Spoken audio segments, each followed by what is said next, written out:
Hello everyone and welcome to another cosplay Q&A with me, Iron Warrior Cosplay. Now, something a little bit different today. There is a Q&A, but at the end of the Q&A, I will be saying farewell to my Q&A guest, and I will be changing to my Be Right Back screen. I'll be setting up, ready to change to my workshop webcam, which is the one that looks at my table, because we're doing an unboxing of the package that Evil Ted has sent me. Let me just do a... There you go. It's got some cool stuff in it from the sounds of things. I'm really excited to get that open. So stick around at the end of the stream for that. But before then, I would like to introduce you to my cosplay Q&A guest today, the one, the only, Frederick of Casual Props. Frederick, how the devil are you? I'm okay. Hi. I'm okay. I like that. I'm okay. I'm glad you're okay during this horrible lockdown situation. It's nice to sort of keep busy. I know, obviously, you're still in work. You still have one of the lucky ones who's kept their job. I know a lot of people I know have lost theirs because of COVID. Yeah, I actually changed jobs just before. It's Ooh, been lucky. I like that. I like it's that. been interesting. So, what is your like full-time employment like, other than what you do at home? I'm a software developer where I make applications and websites and stuff for all sorts of weird things, making things And work. like quite recently, you were saying before the stream side, you're doing one for like it was Uber or something that's like Uber. I work for like the job I started this earlier this year is for AutoCab, which is like a taxi dispatching system where they sell apps to individual companies, and then we maintain and upgrade those all the Oh, time. I got you. So, do you guys host them as well, or do they host them elsewhere? Yeah, we host them and like Host them. charge them a fee for it. Oh, I got you. So, if the app goes So down, they contact you and you do the maintenance and stuff like that. yeah, they don't have to like pay for their own servers and stuff. It's all Ah, managed see, by us. that's awesome. Okay. We do have links to Casual Props in the Twitch channel as well. We have his Mini Factory link, his Instagram, his Facebook, and etc. We also have a bunch of questions ready for you, so I hope you're ready for a metric load of questions. First question I'd like to ask is like, how did you get into 3D printing? Like, how did it all start off, or did you just decide one day I'm going to buy a 3D printer? It's been an interesting journey because like the moment I decided to buy a 3D printer, I'd been looking at up on all of them and been tempted by it. But I spent probably like 2 months making this like portal gun out of papercraft that I made the model, I printed it out, I made a couple of versions of it. I put like epoxy resin on it and I put Bondo to sand it and make it all smooth. And it spent ages sanding and making it really nice. And right as I was like kind of doing one of the final assemblies, they'd been skewed and they didn't fit together. And I just rage quit and went, So heck this, I'm gonna go buy a it printer. just And it that, warped it, did it? yeah, when you I had the paper and when I was applying it, because it got wet from the resin, it had warped, and I'd been trying to kind of align it, but it didn't align, and I couldn't put it together. I ended up throwing that away and spending an absurd amount of money on a 3D printer because I could have just as well just make the model straight from a 3D printer instead of going through all the faff of the papercraft route of it. But the funny thing is, the papercraft route of it is how you make foam templates anyway. So Well, yeah. I mean, all did those, you use Pepacura? Did you was it your yeah, own thing? I was using Pepacura for that. And I was using Maya and Blender and so on to make the actual models first, and then putting them into Pepacura, unwrapping them, and then taking out those paper models and like adding layers and layers of resin to them to make them stronger, and then smoothing them out. Which is a terrible way to do things. Nobody do that. Just buy a printer. It's A word of warning there for you from Casual Props. Don't do it. I mean, personally, obviously, I use Pepacura or used to use Pepacura for props and stuff. Now, I do it more computer-aided design. I do like more CAD stuff, and I use my laser more.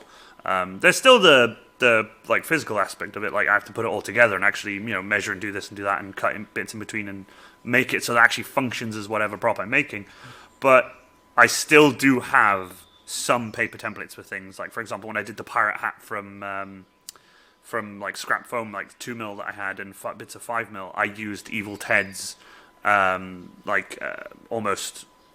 They're like strips that you cut out several of them and then glue them together and it makes a perfect dome, and I absolutely love that. That worked really well. But I would transfer that to laser, but the only thing with laser is when you laser cut an edge, it melts the foam and you can't contact cement them together. It just rejects it because it has nothing to sink into. So you'd have to sand it with a Dremel and to get it down to the foam and then glue it together. So if anything, that's more work than just putting the template down, drawing around it, cutting it, and gluing it. So that's what I did. Does that work differently on different densities? Like, does that handle like high density? Does that still melt in a horrible way? It still pretty much does, because that's what the laser's doing basically. Instead of actually cutting, it's just melting the foam a little bit by a little bit, layer by layer, until it gets down all the way through it, and then it's cut. But it ends up with Have you ever bought like brand new foam from like a company and the edge is black and plasticky and quite hard? Yeah, it basically does that, but not as hard or anything. But yeah, you try gluing a laser cut edge to a laser cut edge, and they'd reject each other. Basically, the glue doesn't have anything to sink into because all the cells aren't melted, aren't like closed. They're melted completely. So it's it all depends. Because I've always wondered if you could like finely tune it and make beveled edges on the laser cutter, but it sounds like you can't because of that. I'm told you can get one that will rotate like this. Yeah. But I don't know whether that will work for foam and stuff. I'm not 100%. So, I'm not 100% on how it does work, but I stick to it. I just laser cut it now, and now instead of laser cutting the edge to the edge, if I know there's an edge, I will make the edge a little bit longer on my laser, and then when it comes to doing it, I'll put a ruler on it or a straight edge on it, and I'll get a knife and cut a perfect line so that it's just raw foam, but it's down to the original size. So I pretty much do it like that. Hello, everyone in chat. Thank you so much for coming in. The links are there for anyone who wants to grab them. The Twitch, Your Mini Factory, Instagram, and Facebook. For my cosplay guest here, who is Casual Props, we're discussing 3D printing and laser cutting and things like that. So, how long have you been prop making now then, since you got your 3D printer? Since you went out and spent an extravagant amount of money? Like, it really depends on what you define as been making, because I've taken like massively long breaks, like 6 years. Oh, wow. But I probably started when I was like 16, when there was a Fab Lab. Do you know what a Fab Lab is? I've heard of Fab Lab, but I've never... They're like maker spaces where they have like CNC routers. They usually have 3D printers. When I say CNC routers, I mean like... The big ones with the massive... Yeah, you change the bits and you can do wood and everything as well. I think MakerBots, I think. Oh, yeah. MakerBots and stuff. There's one I've seen with a cabinet that you open the thing, you put the piece of wood in and clamp it down and then close it, and it raises up and then starts doing its thing. Like 2 meters by 1 meter, I think. Oh. They're huge. They had a bunch of things like that. And it was free to use as long as you just brought in your own materials.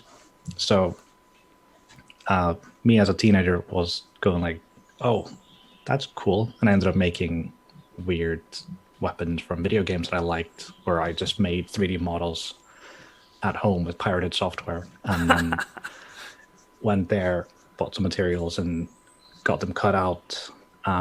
Actually found out one of the pictures I posted on my Instagram. That was me, like when I was 16, like 12 years ago. That was one of the first props I made. I still have that, but it's in Iceland, and I'm just gonna go pick that up soon. What was your first prop made of? I think it was pine, like oh, nice. Probably about a 1.5 centimeter, 2 centimeter pine boards that I'd gotten CNC'd there. I don't think I had the proper tools to actually sand them down. They were kind of shit, and I think I might actually have a 3D model, and I was gonna look through, because I've just found a bunch of files From way back when. Yeah, I had a hard drive that I thought was dead, and I've just like I built a server to handle all my data because I'm gonna start making more content in a year or two. I don't have the infrastructure for that. It turned on and it worked, so I backed up everything from it. I've been going through it. It's a load of stuff from like all the way down to like 12 years ago. Oh man, my that's projects from that. amazing. So you've got all your old stuff that you modeled, and you can just So are you gonna 3D print some of those then and try to remake some of them, or? I might remix some of them to 3D print. Some of them actually might be easier to just remake from scratch Yeah, I hear that. I hear that. because they were meant to be CNC'd. There's different ways you model things for different things. They were mostly just silhouettes. But yeah. But yeah, at some point I decided that I wasn't going to be able to do the prop making that I wanted if I didn't get a job. So I decided to spend like 6 years trying to develop my career. I ended up learning software development. Well, I mean, software development's Doing the not same exactly something that's easily learned. I know a lot of people. I know a bunch of people who have been to university and learning software development and stuff, and like 2 or 3 of them that I know personally gave up halfway through. Though this is too hard, and they left. So software development. I didn't go exactly... uni. I did the same thing. I just went, in my basement, going, okay, get some pirated software and just fucking learn it. Yeah. It takes years of practice to do, but if you're a bit insane and really dedicated, you can do a lot of stuff. Which is good because that's how I've learned Lightburn. Like I would speak to Terry of B Cosplay once or twice, like a week, even once or twice a week. And, he would give me, oh, yeah, if you need to do this, hold this, do that, go to this setting, change that, and then that'll happen. I'm like, brilliant. That's how I've learned a lot. But then I took it a bit further then and made my first ever laser cut stuff, which was like, have you watched Spirited Away? Yes. The bath tokens, the wooden bath tokens with the triangles and stuff. I made a bunch of those. I just took a bunch of pictures of them from the movie and made them. That was really good. They were really fun to make. I did mess up on one. One of them didn't quite do what I wanted to do because I didn't check the power settings and stuff. So I went back over it. But I've still got them all. I've got them all hanging up on my board over there. But I don't know if you can actually see them. They're actually just behind the thing there. They're right up in the top corner. See if I can point. Right behind the R there. There they are. And, like a long rope where you can pull in the corner. Oh yeah, just like that, and then just all of a sudden all the water comes, like the big funnel will come down off the wall into the giant tub. That'd be great. I love Spirit. Or like a hidden compartment in the wall filled with them. Oh, see, that would be great. God, I genuinely, anyone in chat who's watched Spirited Away, it's such a good film. So 3D printing then, why specifically that? You didn't want to go down the foam route. You didn't want to go down the casting, resin, and all that kind of stuff. You wanted to do 3D printing. What made you go for that? I've been trying everything. I've been doing foam work as well, doing the same kind of thing where I make the I'll make the 3D model or a rough estimation of what I want to do. I'll make that I'll print that out on paper and then just wear it and see how it fits. And then cut that out or cut that back down, flatten it out into a cuttable foam template. But for like really intricate pieces where I just don't have the mechanical skills to, like, my hands are shit and I can't do fine detail things. And I do not have the patience to do like really fancy embroidery and like these things that people do. I just don't have the patience for it. But I do have the patience to make it once in 3D because making things in 3D is a really kind of, it's a weird mix of creativity and like mechanical stuff because it's a mix of like sculpting and yeah, because obviously you can freeform a bunch of different shapes and stuff and make it how you want and test it, and you can also on the software as well. And well, I'm not sure specifically on yours, but you can actually get it to fake print it. Like it'll do that, and it'll tell you if there's any pieces that are touching the other one that doesn't work or something. Yeah. Like 3D printing specifically because I'd been making 3D models and I wanted to transform them into real things somehow. Physical objects, yeah. Yeah, and 3D printing was just kind of the logical way to do it. There's loads of different software. Apparently, I started off. Cura will let you do that as well. Cura? Can you use Cura? I've heard of it. I've used it a little bit, but my main thing is Prusa Slicer from Prusa.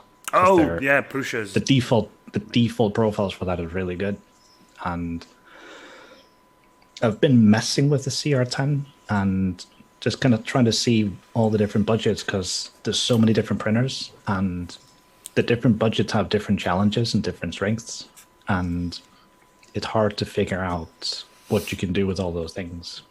But yeah. You see, you said a CR10. I've had some bad experiences with the CR10. I bought a CR10 because my friend Andrew at Nocturne's Forge had one, and I watched the stuff he was printing, and I loved what he was doing. So I bought one and had the worst time of my life. He even came all the way down from Wolverhampton to here, to like my workspace, to help me out figuring it, to get it to work. He must have spent an entire day with me just trying to get it to work, and not even he could get it to work.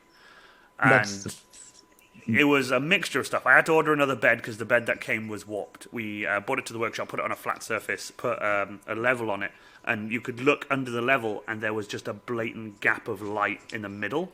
So it was magnified. It was like that, but it wasn't that bad.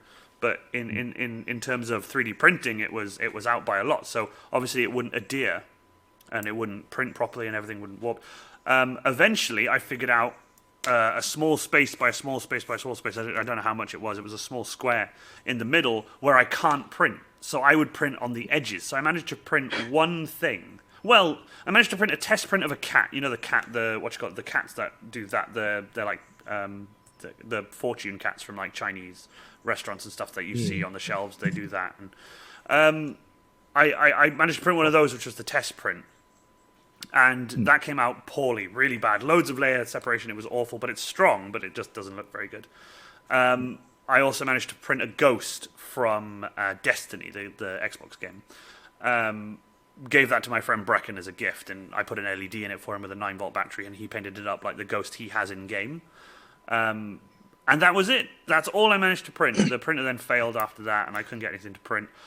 And what a legend that he is. Andrew was like, look, I'll buy the printer off you. Give me both the beds, because I had the ship bed and the bed that was okay. Gave them both. It just wouldn't print. It wouldn't adhere properly. It wouldn't work at all for me. So I sold it to him. He gave me the exact price that I paid for it, like dead on the money. And I was just like, that's really nice of you, because I used that, added £100 to it, and bought my laser. So, you know, he didn't try to go, this, that, and the other, give it to me cheaper. He was just like, I'll pay exactly what you paid. I'll do that. And then I was able to buy a laser. But you mentioned Prusa. Yeah. As a tip for that, I've looked into when I was looking at like problems that you might have with a CR10, one of the things that stuck out to me was that the beds sometimes just aren't flat. Yeah. Mine surprisingly came flat. Lucky devil. There are a couple of tension issues that I had to deal with, just slightly tweaking things, but it was perfectly fine as far as I could tell. I've not used it that much though, but a tip that I've seen is that you can buy, I think, like a cheap mirror from IKEA, and then cut the glass and just get a glass plane to put on the thing. Andrew it's meant to be the cheapest way to do it. Andrew gave me a mirror. Yeah. He gave me a mirror to use. That was on the new bed, and that worked really well. Yeah. It worked well. The crazy thing, like the different price ranges, the thing I love about the Prusa, which is a bit, well, you can get the same results on a CR10 if you upgrade to I think it's called a BL Touch.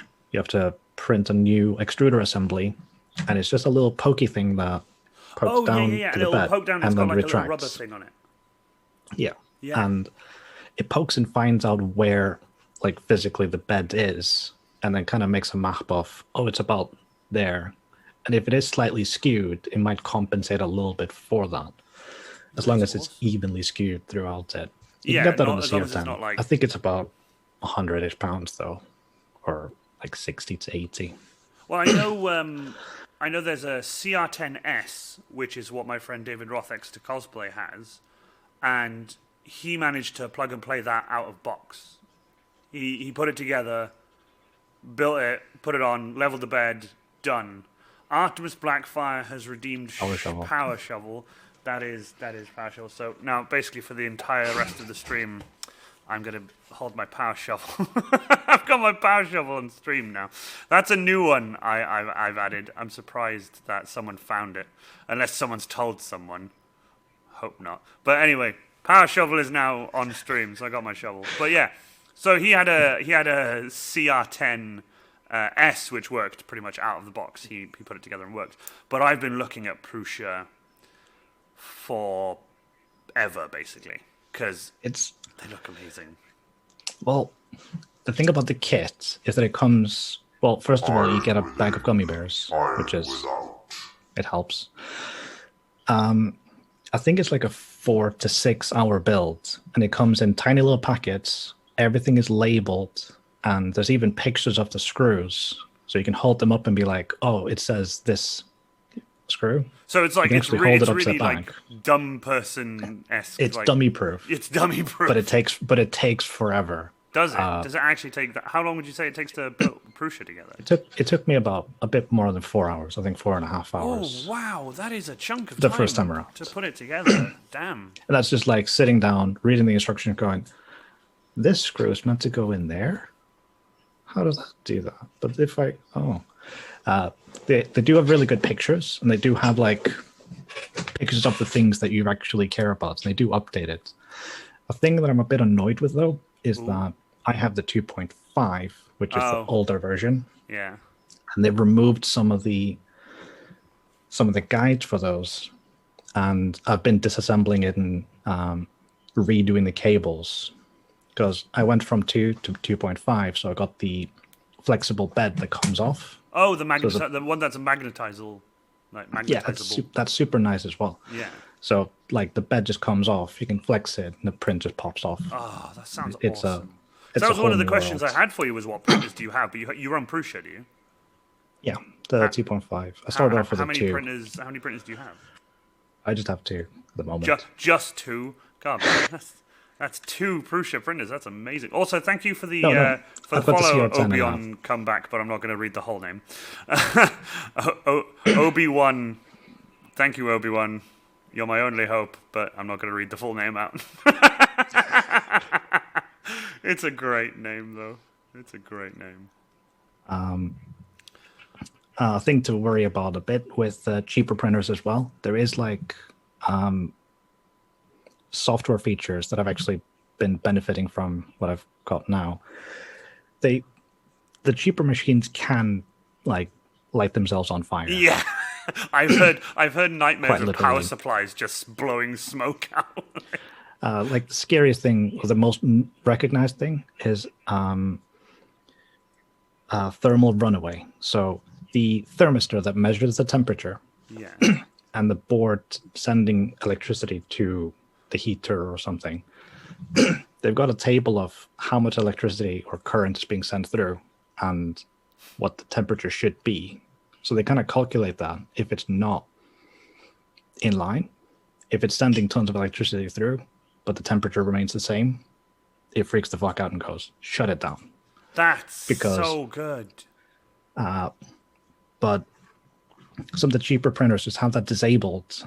So if your thermistor blows, which happened to me, my printer will tell me your thermistor is broken, you need to go fix it.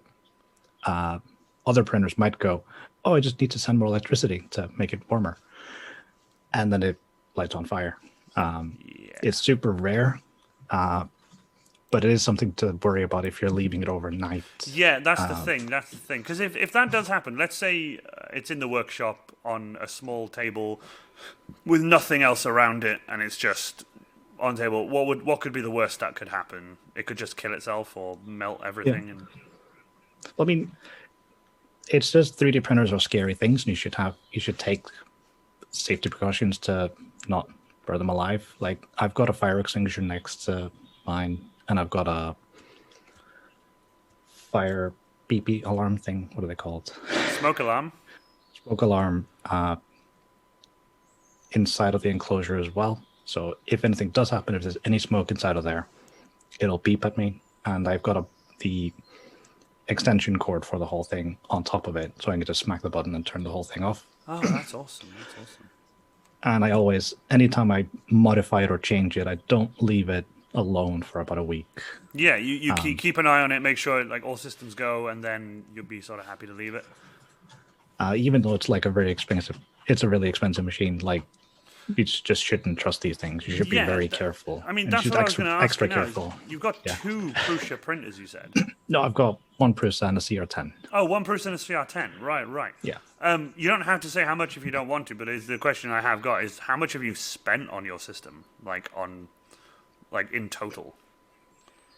I mean, the Prusa was only only £600. Only. And the CR10 was like I like that. The CR10 was like 300.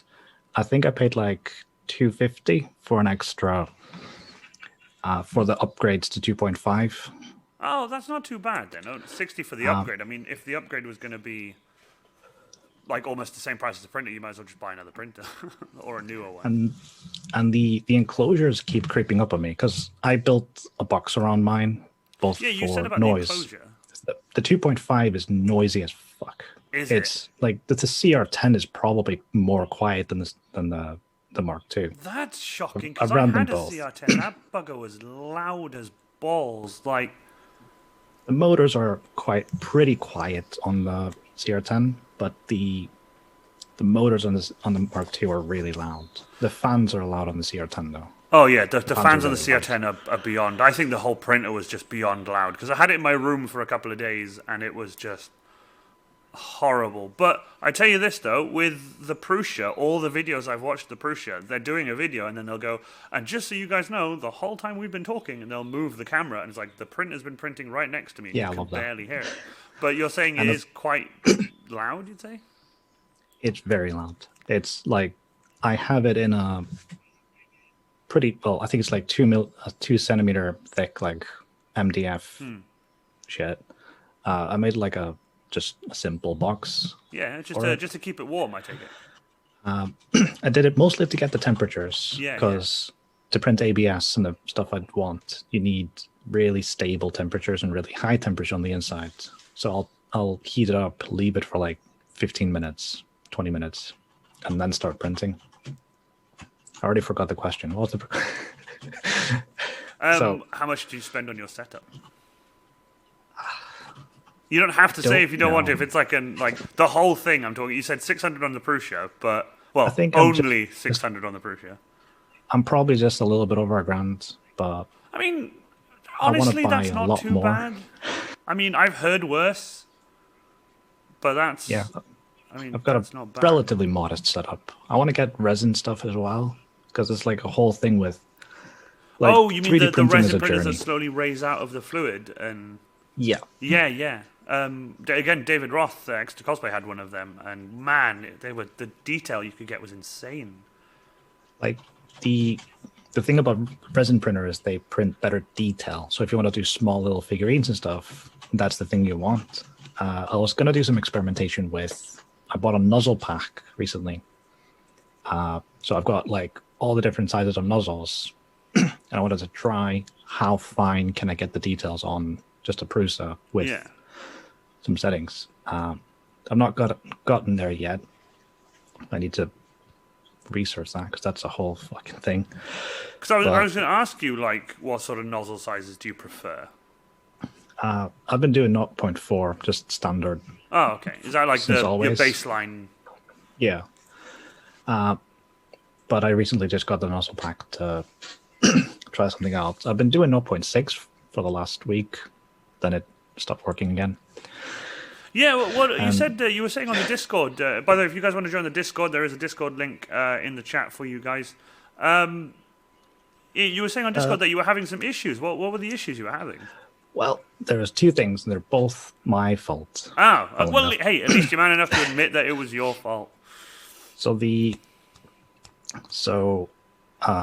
main problem was the thermistor wire came off. That's because I've been disassembling it and reassembling it a bunch of times, and I've not been careful enough with the thermistor cable, the thing that measures the temperature. Yeah. And I just pulled on it a little bit. It was fine. It would sometimes, the wires would touch and it would freak out. But if I just had it just right, it would be fine. But then I decided, this is terrible. I should replace that. And I replaced that, and that was fine. But the other thing, I've modified the power connector. I've replaced the cable from the power supply to the printer to be a lot longer so that I can have the power supply outside of the enclosure, because I don't want that thing heating up too much. No. And it gets really hot. And that's just kind of not been very good, because it... I had a bit of pressure on it, I think, at some point. So the connector wasn't all the way in. So it melted that connector at one point. Oh, and I didn't replace. And it's been mostly fine, but now and again the heated bed wouldn't turn on. Oh, and you kind of need a heated bed. We just had Pinkthorn chat just said, "Ouch." Yeah. So what I've done this last couple of days is I took all the cables out, I took the board out, and realized my soldering station is not adequate to replace connectors. I didn't have any wicks or anything. So I've just been taking those connectors out, replacing them on the actual board. So I'm actually soldering on the board now. Oh, you're actually doing board work. Oh my god. I fixed that, put it back together, and I'm too afraid to put it back on. So probably tomorrow. Make sure you give us an update on the Discord if you do manage to get it to work. Because I know at one point you did put in the Discord, like in capitals, like "it works," and I was like, "Good, yeah. I'm glad it works." And was that before the melting? Well, the connector on the board was like charred, and what I'd done was just tried cleaning it. Yeah. But I took a multimeter and tried just seeing if it was making good contact with it. It wasn't. That char was like not good. Yeah. The char was hindering it, which is pretty obvious when you really think about it. Wow. Yeah. So I've fixed that now, and I just need to go and turn it on. But well, I'm looking forward to the update when you do turn on, because genuinely I need to know if your printer works. Because is that the Prusa or the CR10? That's the Prusa. That's the Prusa. Oh damn, that's such a good printer as well. Like I love the look of them, and because you can buy them fully built, obviously for a lot more, and you just literally is plug and play out of the box. They say literally you just put it on the table, get it to self level, and then it works. You might have to tell it how high the C is, but it might come out of the factory decently set up. But if it's shifted in the shipping, what do they do? They print a bunch of stuff on it, don't they, before they send it out to make sure it works? Actually, I do think it comes with a pre-printed like Prusa logo on the on the bed. Oh, that's sick. So that's pretty cool. That's cool. I've watched about 30 or 40 unboxings of it. If I was going to get a 3D printer, I probably would get a Prusa. Not so, because it's quite a small printer. My CR10 was much bigger. Obviously, you own a CR10, but yeah. I would want it more for small detail parts, nuts and bolts, little rivets, things like that. I don't understand. This is one of the things that I don't understand why people want these really big printers, because I get nervous when I've got, a 20-hour print. Yeah. But having like 7-day print is just irresponsible. Well, it's crazy, because the reason I wanted that build volume is because I was, like, genuinely back in the day wanted to 3D print quite large items, like large singular items. But, having the issues with the printer and stuff, and then realizing, obviously, how long it would take. Well, you say, like, if there's a 7-day print or something, I mean, it took me 4 days to make my lasgun out of foam and PVC and stuff like that. Obviously, it took me longer with the first iteration I did. But props, I find, are easier to make out of foam, even though, like, setting up a printer, clicking a button and having it print is great. There are still the time you've got to wait for it. And the worst part is I've seen images of like a print that was 3/4 of the way through done, and then it just turned into the flying spaghetti monster, where it's just they've come back to it and it's a Nightmare. ball of crap. It's also just you've got the most resolution on the X and Y axis, and your Z axis isn't very decent resolution. And I would rather try to hide seams than like. Have you seen these helmets with the top, and it's just like Step, this step, like step, step, steps. step, step. Yeah, yeah. Like, yeah. can you imagine sanding that? And Oh, there's yeah. a decent chance that if you don't put it like if you don't put a lot of high perimeters, like top perimeters, you might just sand through it and end up with a hole in there. I know exactly what you mean. I mean, I've that's just sanded scary to me. sanded 3D prints. I sanded that ghost before putting it together, and the amount of sanding with 3D prints is 10 times more than the butt of the las gun that I did. I did the butt of the las gun. I used a belt sander first just to get the rough shape, but then I did all the hand sanding. I don't actually have one here with me, I don't think, with an 800 grit sanding block. So, oh no, the shovel must stay. I am actually gonna. If I get permission to put the shovel down, I'll put the shovel down for a bit. And if someone redeems it again, then I will grab the shovel again. So yeah, I mean, I found sanding foam easier, if anything, than sanding like plastic. You're and stuff. probably sanding PLA as well. Oh yeah, PLA is. I'd recommend. I might like. Do you know actually? If I might get as a well chance, ask I you might that, get you since, a- since you're about to recommend Yeah. it, what do you prefer to use? PLA, ABS, or PETG? And if so, They what all would serve different purposes. So PLA is like really easy to print, but it's brittle, and I think there's like a long journey everyone goes through of figuring out all this stuff. Basically, usually just start with PLA and then sand it. You go, sanding is painful. Why am I doing this?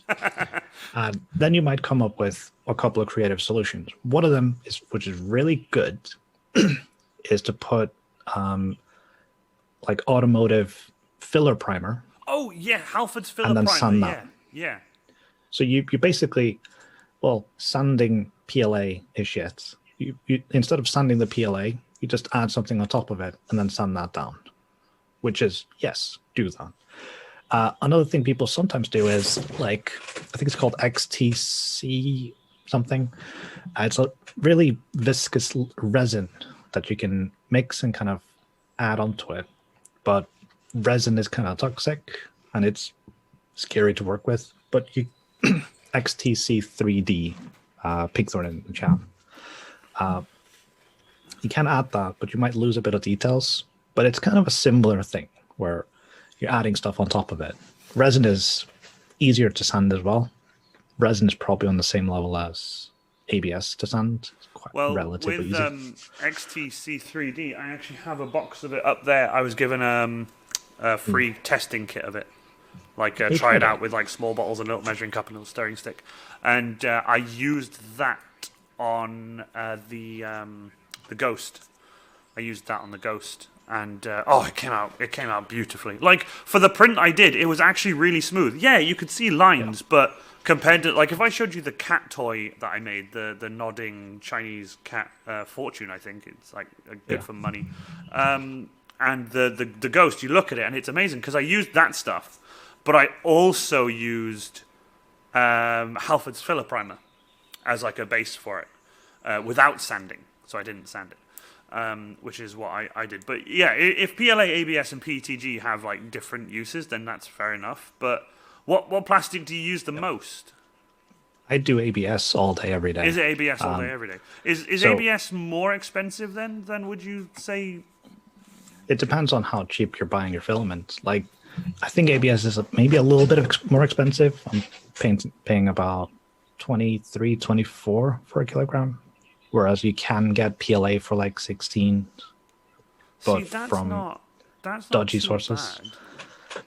It's not like nylons, which are like Oh yeah, no, 30, 40 plus. yeah, I've heard they're stupid money, but But yeah, you've got PLA and you've got a couple of these different ways to do it. Yeah, 17 to 20 for a roll of PLA. roll of PLA. I personally really like Filaprint. I've been going through different manufacturers, and that's the one I've ended up with. You usually just go by you know, use it until it fails. I got a roll from Amazon, I think, like Amazon Basics or something, and I could never get it to work.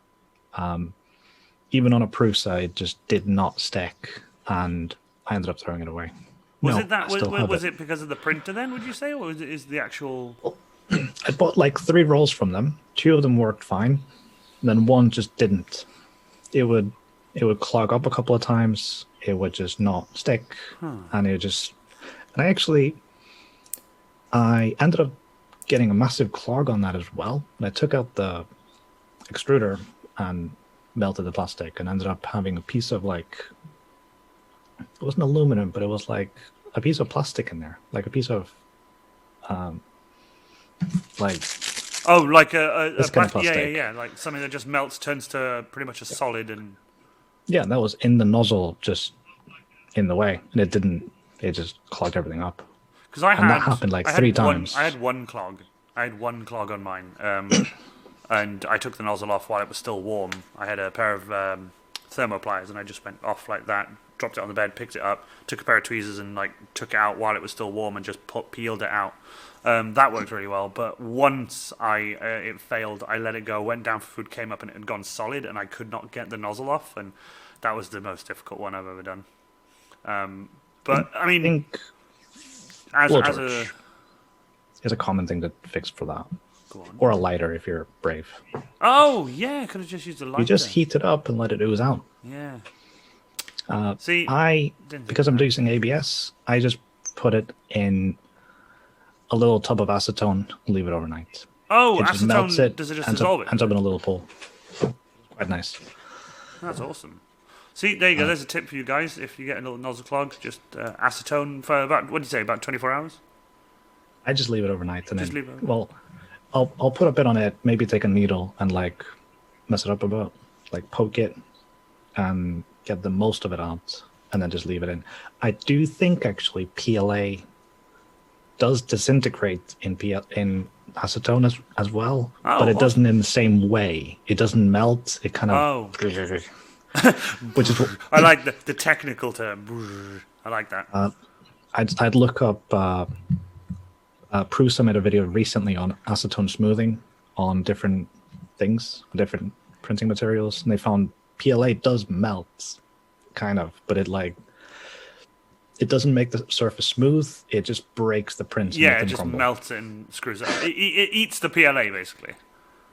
basically. Yeah. It just disintegrates it.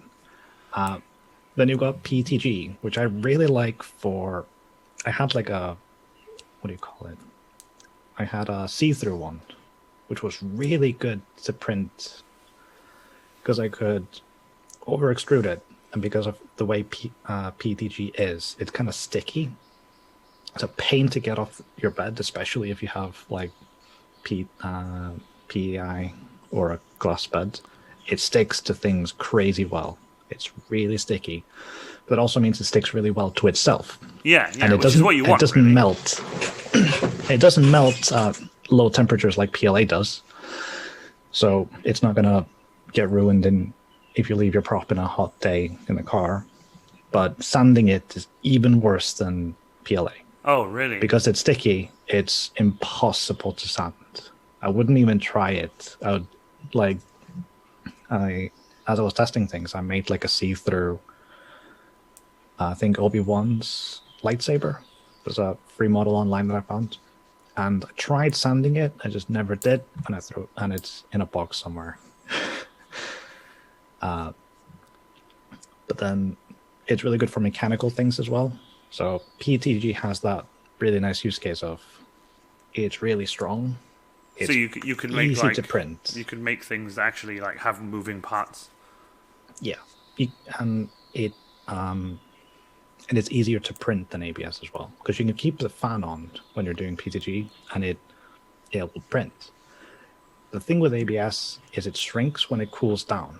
So what you need to do when you print it is to keep the temperature in the room even and not let it cool down while it's printing, basically. Is that why you have the enclosure then? That's why I have an enclosure I think you need to have it like 20 plus, but currently mine's like 30, 40 degrees Celsius in there. Which is good, though, because that means your temperature drop isn't going to really happen for you then if it's... Yeah, I get crazy good prints, and it doesn't peel off. You'll know that it's too cold when it starts kind of lifting off the platform on the edges. Yeah. And when you have sharp corners, especially, it'll do it. Usually you can get away with that by printing with a brim. There's usually just a setting that you tick, and it makes a little thing around it on the first To sort of layer or two. keep it down? Yeah, and that makes it stick a little bit better and can help with that. I usually have it on for small pieces that don't have a lot of surface or surface touching the base. Okay. And you can't run the fan at all with ABS as well. Oh, so you turn Because the fan... Is there a setting to turn the fan off then, or do you just unplug it? Yeah. So the fan is completely off, and you have to print it at like 250, 255 degrees Celsius. So it's really hot with no fan and in a hot enclosure. So anything that's like slightly, what do you call it? You can't print anything that's more than like 45 degrees. Otherwise it'll go. It'll just be... That's crazy. So see, this is the thing. This is why I've never really jumped into 3D printing. I mean, I bought a printer and tried. I dipped my toe, ended up not liking it. It was just something that not for me. I've had more success with my laser, way more success with my laser. But there's so much to learn. Like I didn't know, I didn't know with ABS that you would literally just turn the fan off and things like that. I have no idea. I'm a complete noob when it comes to. But it's just scattered knowledge I've found from all sorts of different places, and I've also just done some of my own research. I have found, for example, I can print with a fan at about 20%, but it's not as strong. I end up with better quality on the print if it's like a really difficult print for ABS to print with, but it ends up curling a bit more and deforming a bit more, and that's not fun. No. I just design all my pieces and slice my pieces to be printable with ABS, and that's how I make everything. That's how you put things together. So you make things out in parts, put it all together as one piece, or much like your helmet, it's in multiple pieces? It's in billions of pieces. Yeah. I can probably check my... Have you seen... Oh, actually, do you know what? Have you got your helmet with you? You have. This is an absolutely awesome helmet. For anyone who's seen the image I did of who I've got next on my stream, this is the helmet he's wearing, and it's absolutely fantastic. The fact that it's 3D printed is crazy because, again, I've never been one for like 3D printing stuff personally, but seeing some of the quality that you can get, and especially something as amazing as this. This is the most ghetto thing I've made. It's the most ghetto thing I've made. I love that. Mostly duct tape. It's mostly duct tape. Which is fine. Duct tape holds everything. There's a main head plate. Right. Basically, I squeeze my head through here, and then I've got straps all around to keep it there. Then I've got some magnets on the top, which this thing that's awesome. connects to. I went through different things with that as well.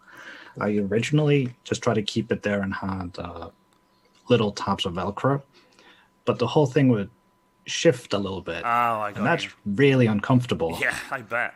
With how tight everything is, because I don't have a lot of room. My head barely fits in this. Well, if you want, do you want to put it together and just hold it next to you so that people can see? You don't have to. I'm going to make you put it on. Where basically, I've got an Arduino, which I don't really need, and a 9-volt battery, and some LEDs in there. Well, that's awesome. And look at that. And as you can probably, you might be able to see that on the webcam. There are the printing lines on the inside. It's also pink on the inside. Yeah, I was going to say it's pink. What did you use? ABS, obviously you said, is it? This is Hatchbox ABS. Hatchbox ABS. I think they stopped selling it in the UK. It was really nice. I could get it cheap on Amazon for like £17. And I think this was the best ABS I've had. It was easier to print with. and it was a bit stronger as well. It would ooze a bit though, and it had some weird properties because properties change by color as well, just like different colors. Oh, well, I even didn't know with the that. same, because the additives are like physical things they add to it Yeah. to add the color. They're not massive changes, but it can make a little bit of difference in the finished product. Okay. Well, would So you I've got say the these. lighter the color, the worse, or the darker the color, the worse? I don't think there's a rule like that. It varies because there's different pigments and stuff. Everyone's saying put it on now. So Everyone's saying put it on. You don't have to if you don't, because apparently it's a pig to put on. Apparently, it's this not thing fun to put on. But clicks on here. We need a help. I might have to mute myself, and then this clicks on here. oh, that satisfying click! Look at that. It's so nice. I like the paint job as well. Like it looks really metallic and really awesome. Are we gonna get a view of your helmet on you? I won't be able to hear you, That's so I'm just fine. going to read the That's fine. I'll talk to the chat. chat. I'll talk to the chat. So I'll put it on. So This is he's gonna get this interesting. helmet on. This is gonna be so cool. That's satisfying. Yeah, exactly, Sure. Pinkthorn. That's So- satisfying clunk. Wait, can everyone hear me? Yes, we Okay, can hear you. so- Yes, we can. This thing here has a little rubber band that goes around my head to Okay. keep it from falling, because this That's is only held by a magnet here. So it saves the 3D print from falling, I guess. That's awesome. The head plate here is probably the most difficult to put on, and I've already forgotten how it goes. Did that go there? Yeah, this goes here. So I have to undo that. This is awesome. No, this goes there. Oh. Yeah, it all goes to the back. May have been about a year And since I that put bit's this at on. the front. That's okay. That's fine. That's fine. So all of these I do little love this, straps go behind my head and then need to be tightened. Can you hear me, by the way? Yeah, we can hear you. So this whole thing sits on my head like this. Awesome. I can hear it echo already because I've got these things. Oh over yeah, my yeah, ear. right. Because obviously they'll be And then hollow. this assembly, which is currently not, just goes on top of here. Oh, duct tape. Duct tape. Genuinely, everyone You've in got some in the chat, other room. just I might type be able to duct just tape hold in it. capitals. That goes on here. It's the best. That's so cool. Yeah, that's right. That is awesome. It looks so cool. It looks so cool. I can. I don't know if you can hear me, but I can just see a tiny bit. That is such a cool helmet. Man, that is so cool. Isn't that the best? I think that looks really, really cool. He's doing the head tilt and everything. That's so cool. I love the LEDs. The LEDs in the helmet look so good. Oh, it's stuck. He was These stuck magnets there for a are second. stuck. Just check. More duct tape. We love duct tape. That is just awesome. That is awesome. Yes, exactly. The modern skull, that's wild. Yeah, it really is. It's so good. That was awesome. That was really, really cool. I love the way he's put it together as well. I love the way that it goes together. It's so secure. It is very That was fitted. actually really awesome. Everyone in chat absolutely loved it. I was just explaining, like, the LEDs are so cool, and also duct tape fixes everything. We love that you're using duct tape. Another thing I was saying was I loved that that brass piece or the gold piece you've got around your neck. The fact that you've added the strap just in case it falls off the two magnets that are holding it on. That's so clever because if it does fall, it doesn't just drop off like a jaw and like fall on the floor and shatter. It actually just stays on your neck, which is absolutely fantastic. That's not actually. That's not me thinking ahead. This is the second iteration. The other one was scratched up because I didn't have it. Oh, so it has fallen off in the past and gotten scratched up. Yeah, I ended up Right, fair enough. Trial and ended error. up reprinting this entire assembly. I think the main shell is yeah. the only thing that's stayed. It's the only thing I've not reprinted from scratch. So how long was that print then? Was that like an incredibly long print? Like how many pieces was like the main headpiece? I know that's like 2 questions in one, but The main back piece here is the silver parts are separate. So they print this way. okay, So cool. that prints this way, and it's hollow on the inside. So Yeah, it's just that's a where thin you shell. could hear the echo, wasn't it? You said there was an echo. Yeah. And this one here is empty on the inside. Oh, there you go. That's where you said you were hearing an echo through your ears when you were talking. My ear fits here. Okay, awesome.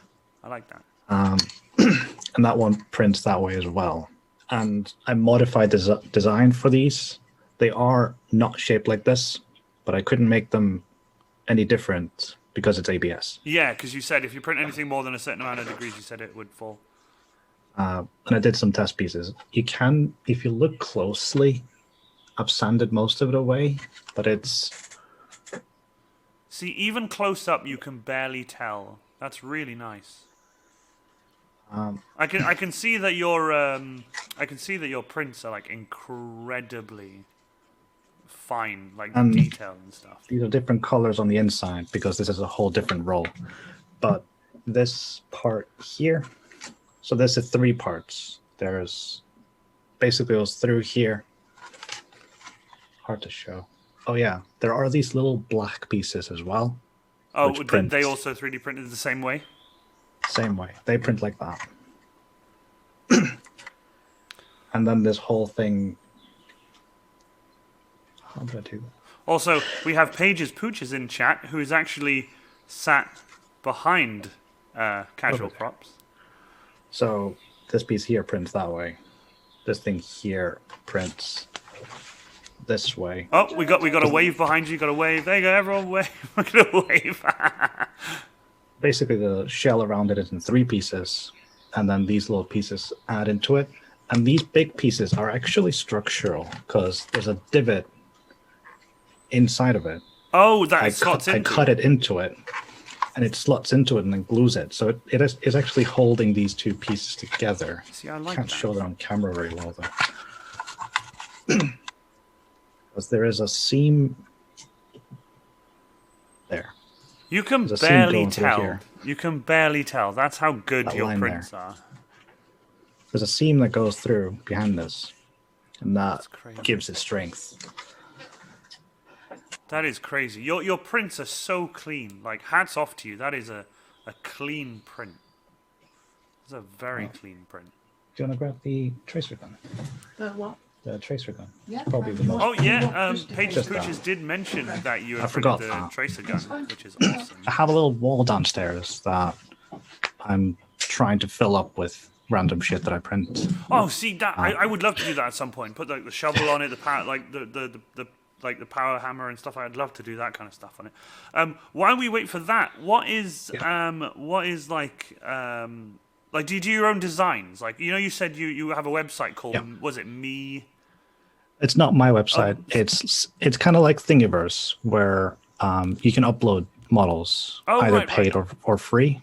And I think we have a link to your what's it called? You said My Mini Factory. My Mini Factory. I think we have a link to your My Mini Factory. Let's get just the My Mini Factory link up. That would be awesome.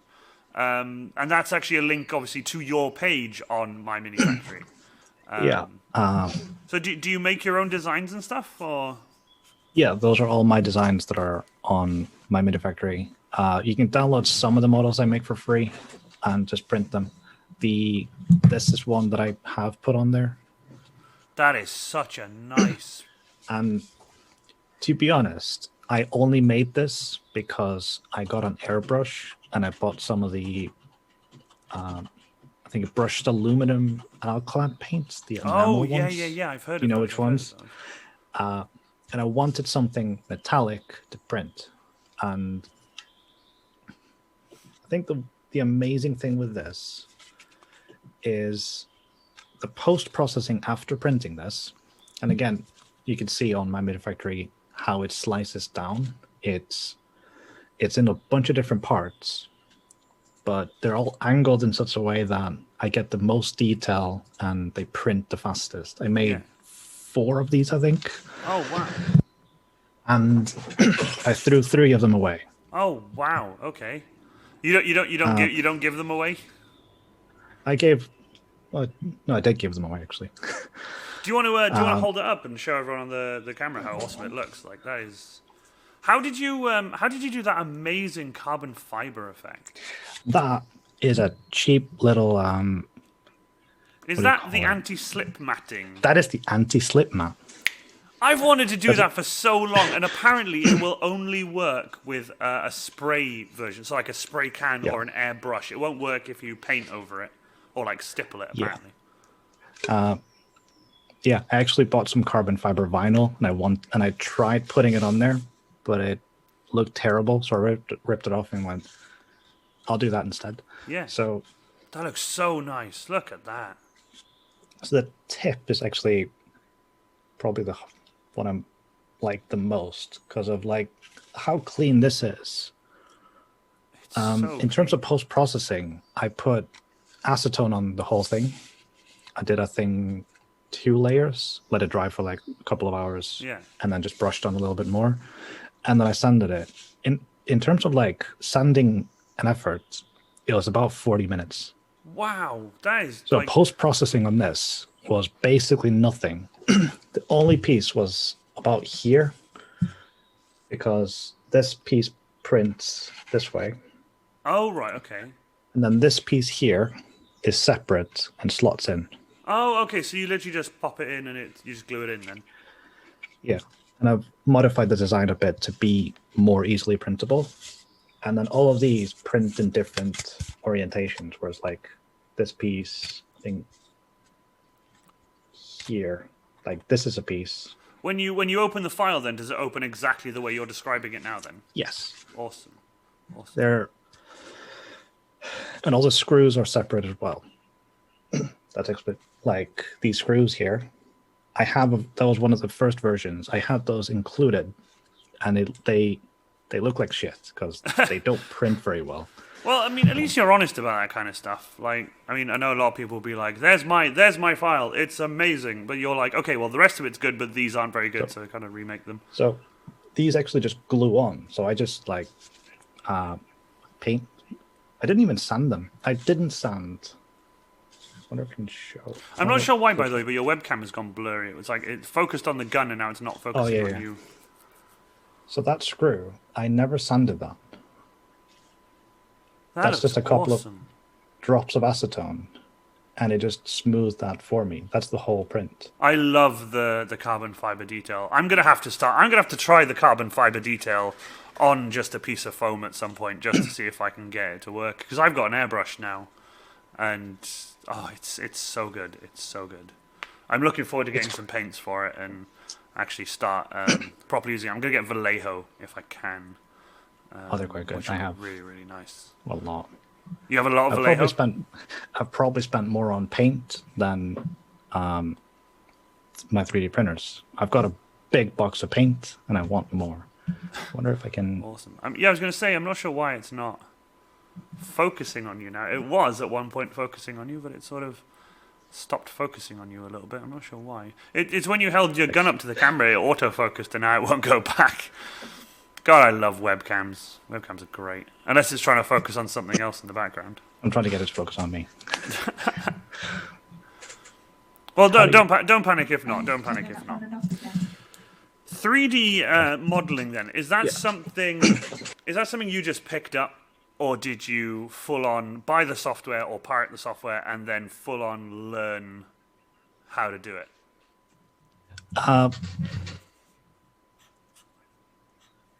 It's one of those things where when I was, I think, 14, I decided I'm going to go do something with my life and download it. Again, pirated some software and decided. I'll have to send you the pirate hat because you're going to be the pirate now. I had the original dream of wanting to be a video game maker where I make like 3D models and art for it. But I found like I'm somehow better at doing technical things, but I've spent a lot of time learning the art stuff. So I end up having a really interesting mix of these two skill sets where most people are either heavily artistic and bad with numbers and such, or somebody's really good with numbers but bad at the artistic side. I've somehow got this weird balance of them both. Well, you're lucky there because I've got that issue where I'm not very good at the numbers side of things, and I'm much better at the artsy side of things, like making props and stuff. Yeah. I'm better at actually physically building something and sorting something out than I am. Like you can probably like you're probably better than I imagine painting kind of came naturally to you then. Painting was so easy. I love painting. I've learned amazing skills of painting. I wouldn't say I'm the best at painting, but I've been complimented a lot with like, holy crap, you can make things look like metal. Like, apparently I'm quite good at that, which I don't. Something I'm still trying to do. I mean, your helmet though, that looked the dome of your helmet looks so awesome. I really like the metallic you used on that. Was that airbrushed or was that painted on? That was like, I think I just. Those are all Citadel paints. Those are all Citadel paints on that helmet. Citadel. So that helmet's probably worth about £1 million. £6,000. Yeah. No, it's surprising how well Lead Belcher works on everything. I just recently ran out of my last can of Lead Belcher spray. So heartbroken. I need to go to Games Workshop and get some, but it costs so much. Yeah. Costs so much. Also, we had the Modern Skull said, I constantly battle with my focus on stream. Lead Belcher for life. I love it. Lead Belcher life. Lead Belcher's a good paint. Lead Belcher's amazing. Yeah.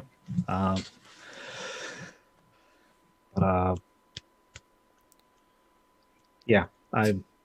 Did you use what was the question again? Did you use a rattle can? Did you use a rattle can for that, or did you? That was all brushes. Oh, that was all brushed. Man, that is. I didn't have an airbrush at that point. That is insane. And what I ended up doing is, I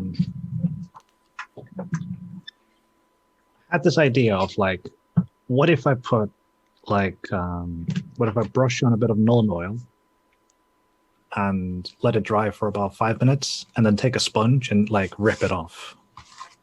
And that ends up with these little scratches. You see, that looks really nice. The quality of that makes it look more like a tarnished metal, but not rusty. It just looks like more of a... and also, with Lead Belcher dulls a lot of stuff down, but because you've wiped it off, it's only dulled down certain points, like the high points, if you will. Yeah. Yeah, I didn't know what dry brushing was when I made this. And I really want to remake that, sand it perfectly, and then use Molotov on it. Oh, I've heard of Molotov, but I've tried it on a spoon, and it's amazing. Is it? I've tried the different... you tried it on a spoon? Yeah, you try things on spoons to get like a sample. I've never tried something on a spoon in my life. I tried on plastic spoons. You can try it on for different colors to do samples. See, like, I didn't know the thing I wanted to check with that is you need to cover it with something, because if you just touch it, your fingerprint stays on there forever. So and you'll have a bunch of metal on your finger. So you need to somehow seal it on the prop. And I tried a couple of different methods. I tried the clear acrylic paint. Hexflex, I think. Oh, yeah, Hexflex. Right. I tried clear Hexflex, generic spray varnish, Vince or kind of acrylic spray varnish, and the one that worked the best was the Alclad clear coat. Alclad clear coat works amazingly on that. I love what Pages Pooches just said. I keep thinking the plastic spoons are real ones because he painted them. Can you imagine? You get it, you put it in your tea, you pull it out, and it's like, wait, now it's plastic, and all the paint is flowing in your tea. Oh, that would be horrible. Or you grab it and eat a yogurt, and you eat it, and you got a mouthful of metallic paint. That would be bad. That would be awful. Quick question. Yeah. What is with the name Casual Props? Uh, it's a there's like a couple of different things around it. One was everyone seems to have cool names, and I wanted something like reasonably recognizable, but also unique. And I don't want to be like Shadowhunter X5 or some like. I feel like Iron Warrior is actually a really good name, but I I don't really know where it's appreciate from. that. I mean, people are just like, "Oh, you've just gone for Iron Warrior," but then I've also had people be like, "Your page is named Iron Warrior Cosplay, but you do other cosplays," and I'm like, the only reason it's called Iron Warrior is because that's I consider my main cosplay, like the one I've spent the most time on, spent the most money on, and it's my main thing. So I got myself Iron Warrior Cosplay. That's the main focus of my page. But I do Ghostbuster, Steampunk. I haven't done Steampunk in ages, but I will get back to that. I've done Ghostbuster, Steampunk, and hopefully soon a Grey Knight, but I'm still going to call it Iron Warrior Cosplay. I'm not going to make a separate one and whatever. And also I've got a Krieg coming up as well, and maybe a Mechanicus in the future as well. So there's a lot of stuff I want to do, but I'm still going to keep the page as Iron Warrior Cosplay. But that means a lot, because like casual props I liked when you told me it was casual props, because it's just so laid back and easy to remember. Like, I felt like it was easy to remember. I Googled it a bunch and tried a couple of different things, and that's the one that I like the most. There's kind of a gag behind it as well, because usually like casual means you I don't know, you don't take things seriously, you just do things for fun and so on. Yeah. But my kind of gag with that I find funny but nobody else finds funny is I'm just going to release things super slowly. I'm going to take all the time in the world, but I'm going to be as try hard as possible. So you might be casual with how much you release the props and stuff, but you're going to be working incredibly hard at them, so you're not going to be as casual. So I'm casual in the sense that I'm going to spend 2 years on one costume instead of wow. and have it at the level that I want to have. Yeah. Instead of like the professionals that managed somehow to make like 3 fucking amazing things every single year. See, that's a good goal, though. And if that's your goal, that's a fantastic goal. I mean, don't get me wrong. You say like making 3 amazing props in a year. When COVID hit, I made 3 props in a row over 2 weeks and burnt myself out doing it. It was horrible, but I'm happy with the way the props came out. Don't get me wrong. But I reckon if I'd spent... I don't think I could spend 2 years on a prop, personally. I mean, don't get me wrong. The Space Marine technically it's a cosplay. It's a giant prop, really. I mean, I've spent 3 years plus on this cosplay. But as for a singular prop, I don't think I could spend more than a week on a singular prop. But that's just me, though. 2 years, though, I mean, that's going to look sick. Because, I mean, look at the work you've already done. That helmet, that gun. I mean... The funny thing is, the things I'm really proud of, nobody really notices, and the things that I just did on a whim, like the Zenyatta helmet I made in about 3 weeks, start to finish, version 1 at least. Yeah, before the modification. I just went, nobody's ever made Zenyatta, I feel like, with 3D printing. I'm gonna try that. It was one of the first things I 3D printed. It's held together by duct tape and hopes. It just barely works. And I made a couple of changes to it. And I've been really wanting to remake that entire thing in a more try-hard way, because I went as far as I could with my current abilities at the time. Yeah. And I have like on the legs, I've got like 3D printed details that are like basically under the trousers that you can't see. And I've got wires that attach to the foot, and I've got Velcro and things on them, but nobody ever sees them. They were like a bunch of little things like that I did that I would like to redo and make better. But you see, with details like that, though, if you were to talk to somebody and show them, and they were like, hey, can we see your cosplay? And they were doing like an interview with the camera, you could lift your trousers and show them the extra detail. And that extra detail is what blows people's mind. The thing I would always kind of point to, because it's my favorite detail of that costume as well, is the... Where is it? I've lost it. Oh. It's there somewhere, I'm sure. There you go. I've got these things that attach to the helmet, and these basically are little slits or little pieces of like webbing? nylon with a bit of Velcro on the end, Oh yeah, webbing with Velcro. Yeah, awesome. I love that webbing. Webbing's the best.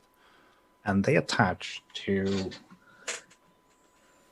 like, they end up being completely in place, and they attach to the pistons on my neck.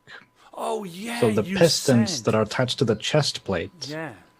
attached to the helmet, and I can turn my head, and they do kind of move. They sort of move with And you in a natural it's like, sort of way. they're slightly too short, I think. They could be like 2 or 3 centimeters longer, so I might remake them someday. But they have a really smooth motion, and it's really funny. And I always point it out, and people go, "That's weird." I mean, literally, if you ever make a video of that and post it to your Facebook page or something, please link it in the Discord, and I'll get it up. I'll get it up on the main page so we can actually see that, because I'd love to see the pistons actually moving with your neck. Because I really like small details on other people's costumes, whereas on mine I tend to just go, here's a big costume, here's a big thing, and that's it. I don't tend to do tiny details. Not as much the as thing most with, people I know, anyway. That's the thing with Maiev, the latest costume I've done, that I only consider it complete about now. I've just finished the weapon and the gloves. The gloves look terrifying. Oh, I'm looking forward to seeing pictures of that. I've done a bunch of different things with that I'm really happy with. Like, it's the first time I've used Warbler, and managed to mix a bunch of different techniques with that. Like those big shoulder pauldron things. I went through, I think, 3 or 4 drastically different designs on distributing the weight there. And it was a whole journey to go through, figuring out how to hold that weight. And I actually learned, I think, from I don't remember his name, but there's a Warhammer guy in the Replica Prop Forum, I think, that showed me pictures of how, like, armors like yours handle shoulders. I ended up doing something like that, where it's like a modification of that, where there's like nylon clips between them that hold them close together. And then I've got a PVC pipe that's bent in the middle. And it goes in slots on the shoulders on both sides. So it holds them exactly where you want them. And they go kind of on each side of the shoulder. And then there's kind of space for the shoulders to kind of slip into. It ends up being surprisingly comfortable. You see, with the it Space Marines, they're standalone ones. They just go onto these large metal pegs. And they just stay there. They do rotate. I've made them so they rotate. Funnily enough, I had someone message me on my cosplay page quite recently asking me how I did them, so I sent them pictures of how I did it. And 2 cosplayers, Space Marine cosplayers, have copied it exactly now, which is really awesome. I feel like an innovator. It's like, yay, my design works. Like, I love it.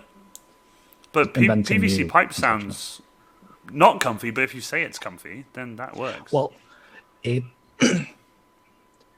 basically, the PVC pipes push them away, like keep them kind of aligned, whereas the clips pull them together. So they're basically just a set, and you can kind of adjust them how far away they're from each other. Oh, that's awesome. So you've got adjustability as well, which is what you need in a cosplay, if anything. Mine doesn't adjust that crazy well. Yeah, and it was like the first revision, I ended up with just the nylon, attaching them together. They just flopped down, and it looked silly. And we walked around and like tried that a bit. I was like, I need to do something about this. Then I tried putting like a foam block on the sides to try to prop them up from your arm. That doesn't work. Then I tried putting like PVC, like the flexible gray pipes you can get from B&Q. Oh, I know exactly which ones you mean. Like polypropylene, I think. Yeah, something like something like that. But I know exactly which ones you mean, because I had to buy some the other day. And I 3D printed like attachments so I could push those in and then screw them shut to get them aligned. And then I did a whole fucking build with that. And it was really uncomfortable, and I ended up ripping that off in redoing that whole thing from scratch. So it's good though that you're seeing something, you're planning it, and then you build it, you put it together, you test it, and if you don't think it's right, you then just move on. And I really like that, because with the first iteration of the shoulders I did for the Space Marine, I just copied what David Roth, Exeter Cosplay, did, which was chair wheels. You know, your standard roller chair wheels, like your everyday office chair.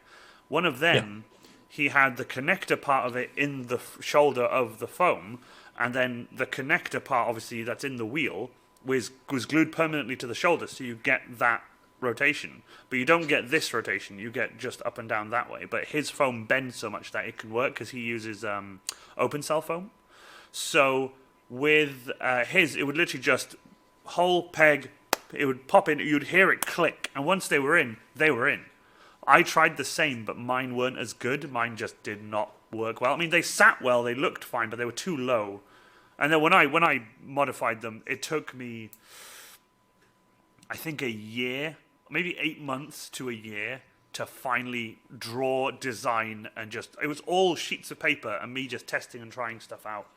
And the end product, I mean, yeah, it's worked, but it's added weight, and not only that, it's a bit over-engineered. But then that's what I always do. I tend to over-engineer stuff, but it works.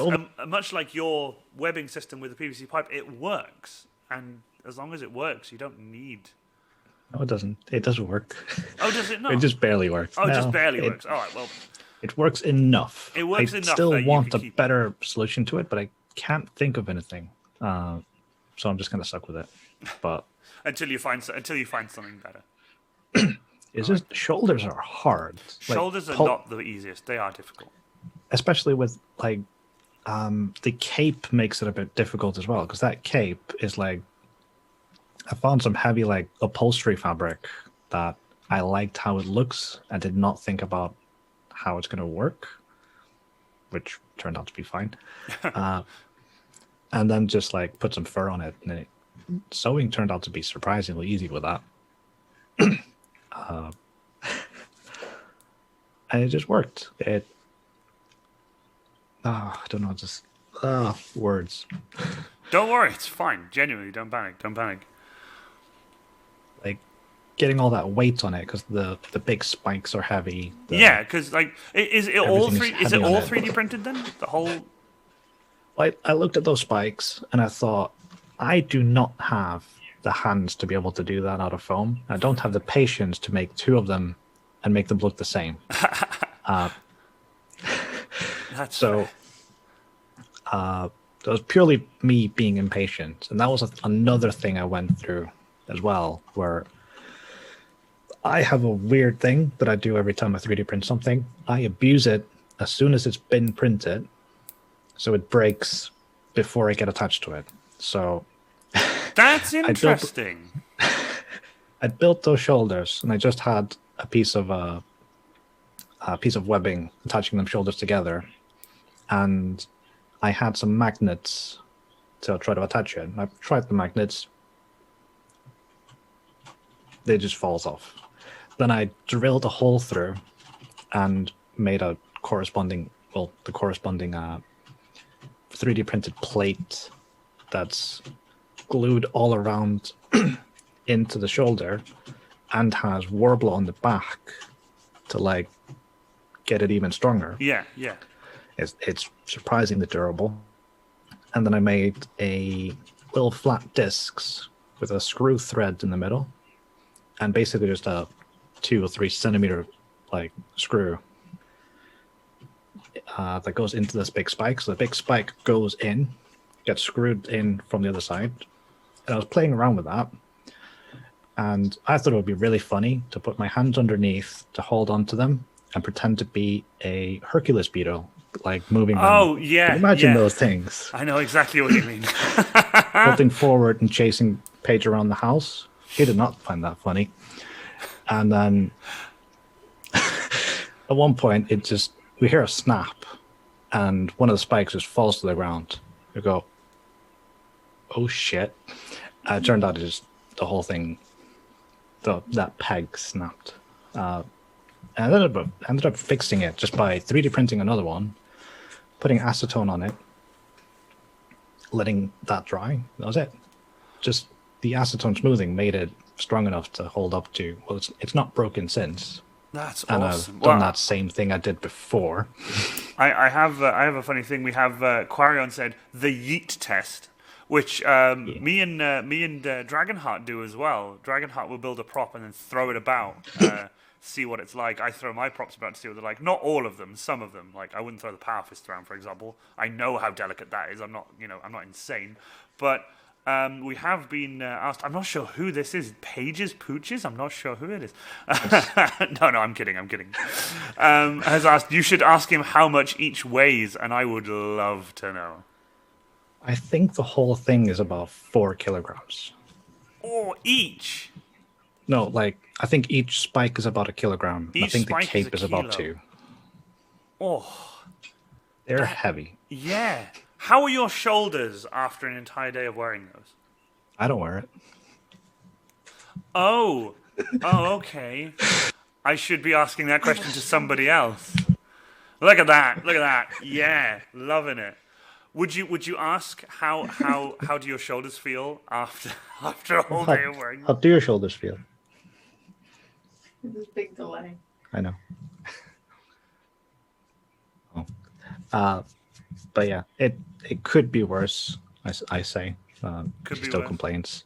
I mean, could be worse. You could be a space marine, but we'll ignore that. We'll ignore that.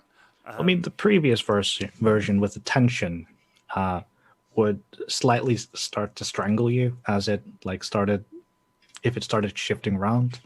So I think this design is vastly superior to the other one. It doesn't result in the injury or death of the user. So Being choked. it's We fine. have a question from Quarion. Is asking. I may have missed it. What plastic is the acetone used on?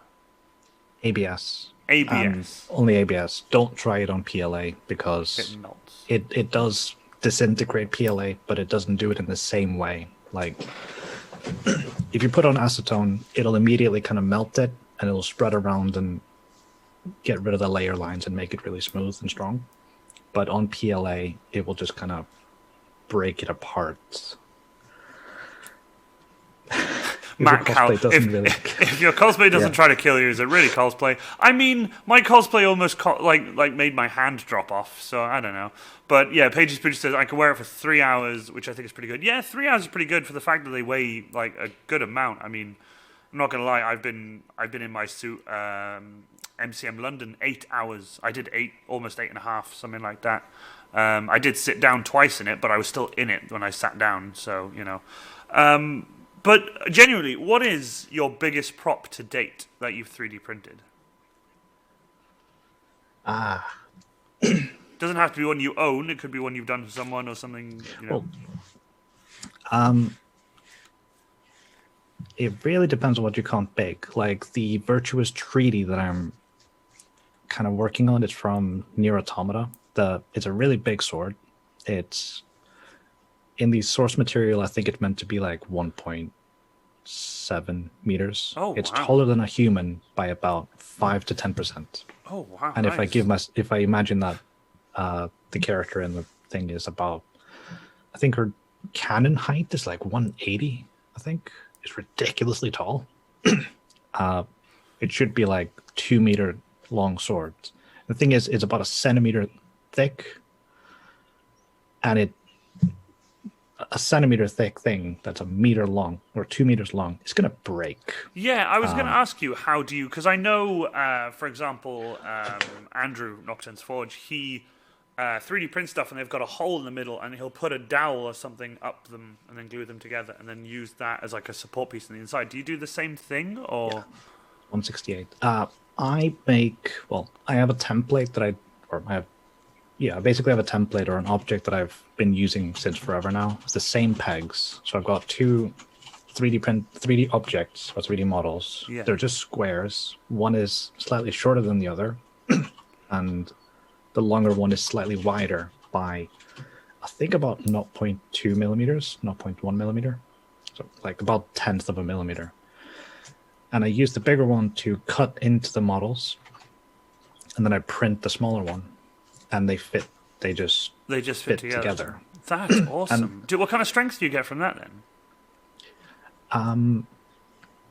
Well, I use them as mostly as alignment pieces. Okay. So you can print these out, print the pegs, and then put the pegs in, put glue on it, and then squish them together, and they'll be aligned the way I intended them to be. Yeah, they'll be aligned So perfectly. they won't be slightly off. They'll be slap on perfect.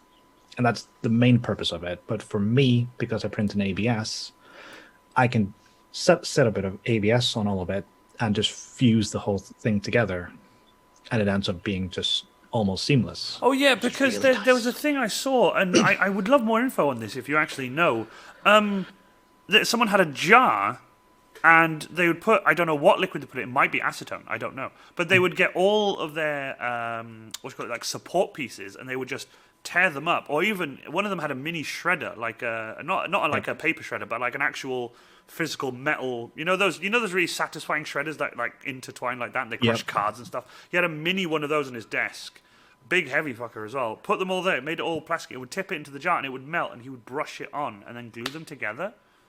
Yeah. So That's what is ABS that? slurry. Pinkthorn already said it. So acetone melts ABS, and it creates this kind of, people call it ABS slurry because it's slurry.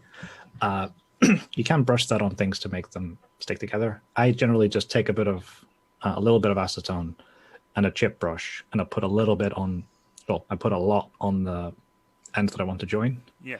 I put on one side, put on the other, let it wait a little bit to kind of eat into it. Then put another layer, let it kind of get thick, and then push it together and hold it for 2 to 3 minutes. It's indestructible after that. That is awesome to hear. So, and obviously that's only ABS, because obviously you said PLA just ABS. destroys itself, it just melts. But you're saying ABS, that works really well. Well, that's something I didn't know. I didn't know it was called slurry either. I've just watched occasionally, I'll watch like a cosplay prop making video, and it's one of those with just music, but then they don't really explain what they're doing. They just do it quickly and everything's sped up, and they just show you how to do it. But I was watching someone do that with pieces they were just painting on. I was like, what the hell is that? It's like a random coloured sludge or slurry in this case, and they would just stick them together and then clamp them together, wipe the excess off, and then leave it overnight, which is that's the mind-blowing thing about ABS slurry as well, and this process. As I'm bonding them together, I'll let them wait a little bit to kind of not dry, but like just kind of bond together. And after that, I can just take my finger and kind of run it across, because I'll I'll intentionally have a bit of basically slurry that I'll push together, and it'll come out the edges. Yeah. So it'll look like a weld mark, but I could just basically just run my finger or a tool over it, and it will scrape everything off and leave it almost completely flat. So because it kind of melts the materials, I end up with basically no seam. Well, from what we've seen from your work, yeah, there's like no seam lines on like all of your work, which is absolutely amazing. The only worries are like the tracer gun. Over time, because ABS shrinks with temperature, they can kind of come apart on the layers, because the layers don't bond very well to each other, which if you put ABS on them to melt them together afterwards, is less of a concern. But like with the, I think I can show it. You're trying to find a line. Oh wow, there's one. That is not a seam. That's the layers coming apart. Okay. So how would you solve that? Would you just sand it down a little bit very lightly, and then use some filler, and then wait for that to dry and sand it again to get rid of it, or what would you do? It's basically just fucked. Whereas like this is the seam. It's not. I can barely see that, but I can see it. Like, I mean, I can see a line. Don't get me wrong, I can see a line. But if you were holding that in a photo, or if you were walking around a convention, I would consider it all one piece. I mean, that's like I barely sanded this as well. That's how good it is. That's what I love about ABS. I'm very passionate about ABS. That is awesome. Also, your webcam is now focused. I love it. Oh, cool. Awesome. Finally. It's been fine, genuinely. I don't mind as long as we can hear you. I that's like the most important part, is that we can all hear you, so that's fine. So you've also, I just wanted to bring this up. This is just a random thing, but You've 3D printed a camera mount, haven't you? And you were showing it to Yeah. me before the stream. You guys need to see this. This is amazing. So, This is absolutely the Uh, best. just like on the journey of like all the different things you can do with 3D printing, one of the steps I've played a little bit with recently is flexibles. So you can actually print things that are flexible. And this is a model I found online, and I currently use this to record my prints. So you got this little camera mount.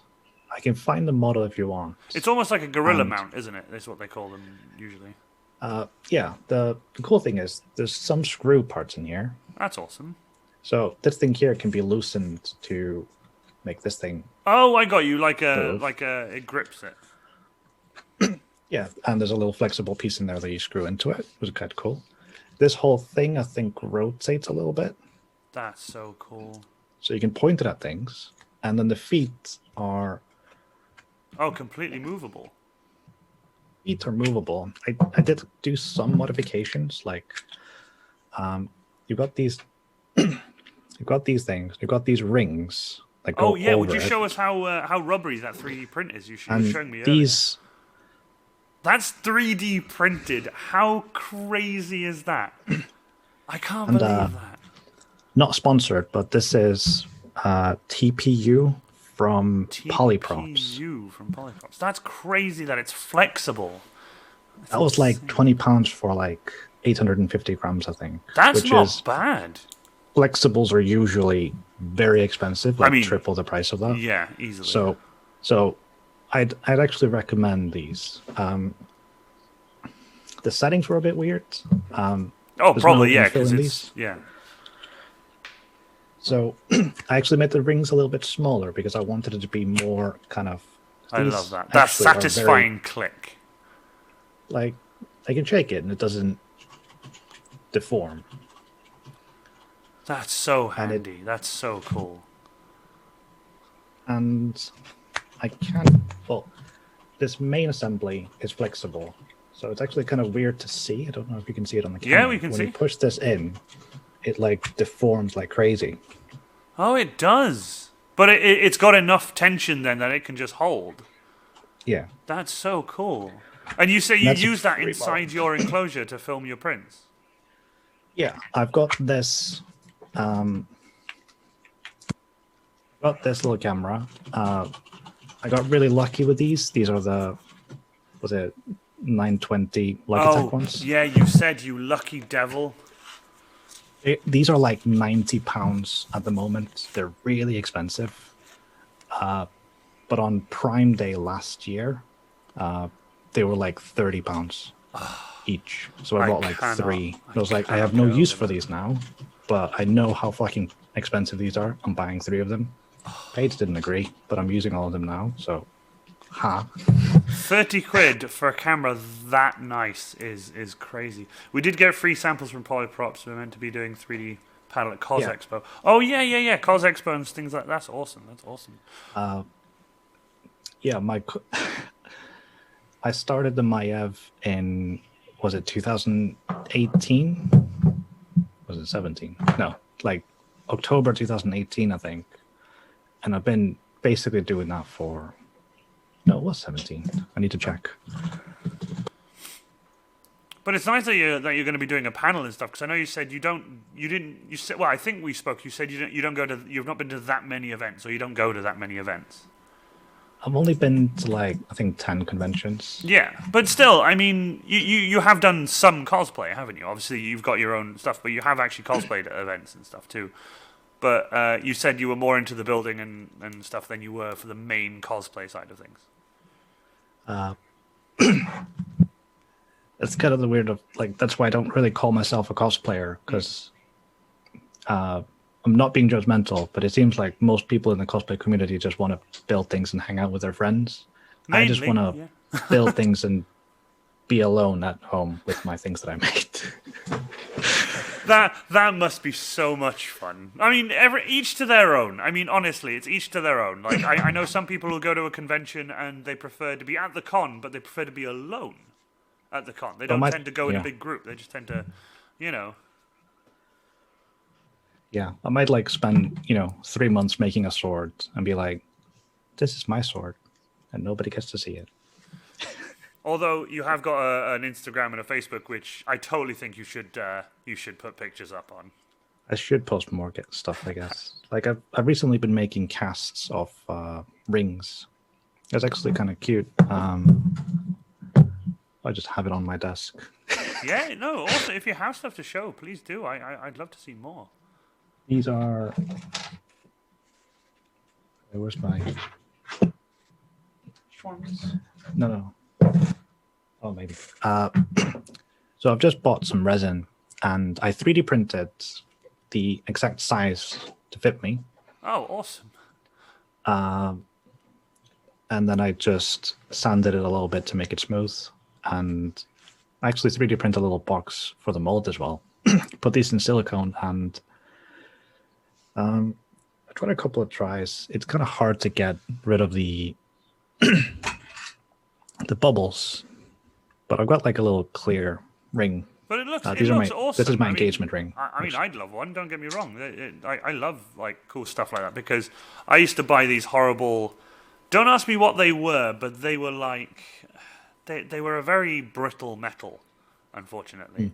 And I would always find one that fit me. I would have it for like 2 or 3 weeks, and I would like put my hand down on a table or laugh, and I'd go like bang, and it would just shatter on my finger. So I've started buying like stainless steel rings now instead because they're just better. But I don't tend to wear rings that often because I work with like heavy machinery and I work with tools and stuff. You don't want them getting crushed or anything like that because I've seen images and I've heard nightmare stories, and I know people with missing fingers because they were like, Yeah. I was working on this and I had a metal ring on and it got crushed and got pulled off and my whole finger went. It's like, ew, but yeah. Yeah. I guess plastic wouldn't be too bad. Plastic would just shatter, I guess, if it got like really badly hit. I don't wear them a lot. I just wear them when I go outside, and I don't wear them when I'm working on things. But I made these ones as well, which I've not finished. Oh wow, But that they're looks black. awesome. Do you remember the volcano in, was it 2014 or something? No. Oh, 2000 the one that went off and stopped all air travel. Yeah, the Icelandic one. Yeah. That happened like 20 miles away from my home. Oh wow, no way. And I could see the plume of smoke going just really, really high up in the air from outside my window for a couple of months. We actually had ash raining down on my town. At one point, like I thought it was raining outside. I looked outside and it was black ash, like clumps of Were you ash guys not raining from the evacuated sky. then? No, it was fine. That's crazy. You crazy. I love it. It was like, if you look at a map, there's a like ocean in between. But I don't know if it's 20 miles. It's more like, how far is it? But that's still Would show you. crazy though, because man, that is Oh, insane. that's about. No, that's actually about 40 kilometers. Measure distance. Those 46 Icelanders. kilometers. 46 kilometers, roughly, That's from crazy. where I live. It's I couldn't There's like- imagine. I couldn't imagine Yeah. that. We just get really bad thunderstorms and stuff. That's all we get. And we get some flooding. Not here, but like in Wales mostly, we get flooding and thunderstorms and stuff. Occasionally, like the mountain will catch fire when there's like the weather's really, really like dry and hot, and someone will go up and throw a cigarette and it'll catch on fire. But never raining ash clouds. well, that's the weird thing. I've never been through a thunderstorm in Iceland, but in the UK, it's like standard. Yeah. oh. It's really funny. It's a standard thing for me now, especially with the workshop and everything. It's like, oh, there's thunder coming in tonight. As soon as we see it or hear it, like as soon as it's getting close, because we have such a view outside, we can see for miles. If we see the thunder and lightning and everything coming along, it's like, oh, here we go. Right, we go into the house, we turn off the computers, unplug all the. We'll come into the workshop, take the fuse out, turn everything off, that kind of stuff. We pre-plan for it because the amount of stuff that we've had get completely killed because of thunder and lightning. It's just like, ugh. If a transformer gets hit, it takes the house out and could take everything with it. It's insane. But around that time, I decided to take like 2 liters of that ash and put it in a plastic container, and I've kept it since then. And this is a ring now that is infused with the ash from that volcano. Man alive, that is the coolest thing. That is actually, okay, genuinely, that is the coolest thing. That is so cool. That is so cool. I mean, you could technically make an engagement ring the same way, could you? That is my engagement ring. That is your engagement ring? Yes! I've tried a couple of... I'm glad. I'm so happy. Can I have the other one? I've done, I think, 4 casts. That's awesome. I knew there'd be something cool like that, like an engagement ring or something. That's so cool. These ones, I'm wondering. I put a lot of these. I think I put like 2 parts ash and then 1 part resin. This is mostly ash, and I don't know if you can. Cool. It's got a weird shimmer to it, and it's very rough. Please tell me you sell these, because I would actually genuinely buy one. Because that's the one question I was going to ask you is, do you do commissions? No. You don't do commissions? I make things. Not really. I do now and again make things for. Well, I have a thing going on where I'll just give things to people out of nowhere. When I went to the warp blade that I've made, the StarCraft thing, the massive arm thing. I went to Iceland for like the first convention where I competed, and there was a friend of mine there that helped me a lot through it because everything was falling apart. And he was like, "Dude, calm down. I'll go get the glue gun." Oh yeah. And like we weren't super close, but he was really nice throughout that thing. And I just asked him like, "What's your favorite weapon?" He told me like, "Oh, I love the warblade from StarCraft," and I just told him, "Look, dude, I'll make one for you." He was like, "Oh, you don't have to." And then I didn't finish it for the next year, but the next year I was like, "I'll mail it to you. I've got it," because it didn't fit, and I didn't paint it. Yeah, but still, he had the prop though. He had it though. That's still an incredible gesture of kindness, because honestly, I've done the same. Like, I haven't made something for someone and then sent it to them. But for example, Ranger of Creek Cosplay and he came to my workshop and we laser cut his chest piece and stuff. We did that. Like, I did that for him. But then obviously, he made me this. He made me this amazing power shovel, which I need to show on stream sometime. But it has LEDs in here, all the way along around the front and back of the shovel, and they light up white, and they light up the entire shovel as if it's a power shovel, and it is the coolest thing. I do stuff like that with friends. I've done 1 or 2 things that I've sent people. Nerd Princess, for example, I made her a toaster. Because she was just being really awesome to me, and I was just like, you're so amazing, I'm going to make you a toaster, that kind of stuff. So it all depends. Like, if you're really close friends with someone, or if you really like appreciate what they've done, you can do that kind of stuff. But I would 100%, I'm probably going to pester you if I can purchase one of those amazing ash rings. The only problem I have is no ring I've ever bought like online fits my finger. So I've got actually upstairs in my room, I actually have a measuring guide for my actual ring finger. And every time I buy a ring online, I'm like, yep, that's the right size, and I'll buy it. Or half the time they'll be sold out of my size, which really sucks. The thing about this, and I don't know, it cured a lot slower than the previous ones. So it took like 3 days to be until I could even demold it, whereas the previous ones were like 6 hours. And I suspect there might be like sulfur or something in the ash. Oh, that's so obviously cool, can't though. separate, which prevents it from curing. And it scratches really easily. I can almost scratch it with my fingernail, but the ones I put less in doesn't have that rough texture, but it still makes it black. So I'm gonna try a bit more with different quantities, different ratios. Yeah, just work out and get the perfect mix. Also, yeah, for anyone wondering, next stream, I'll get Ranger Creek to remind me, and I will put LEDs in my power shovel so that every time someone uses the power shovel iron coin, I will grab power shovel and turn it on and just have it next to me with the LEDs on. But It's like, that sounds yeah. awesome with the fact that your rings are like entwined with the ash from that giant volcano that went off. That is incredible. Such a cool idea. It's a story. It's a proper story, I think. Thank you so much for the follow. I don't know how to say Of that. course. I don't know how to say that.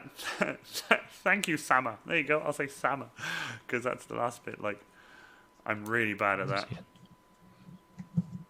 Yeah. What was the question?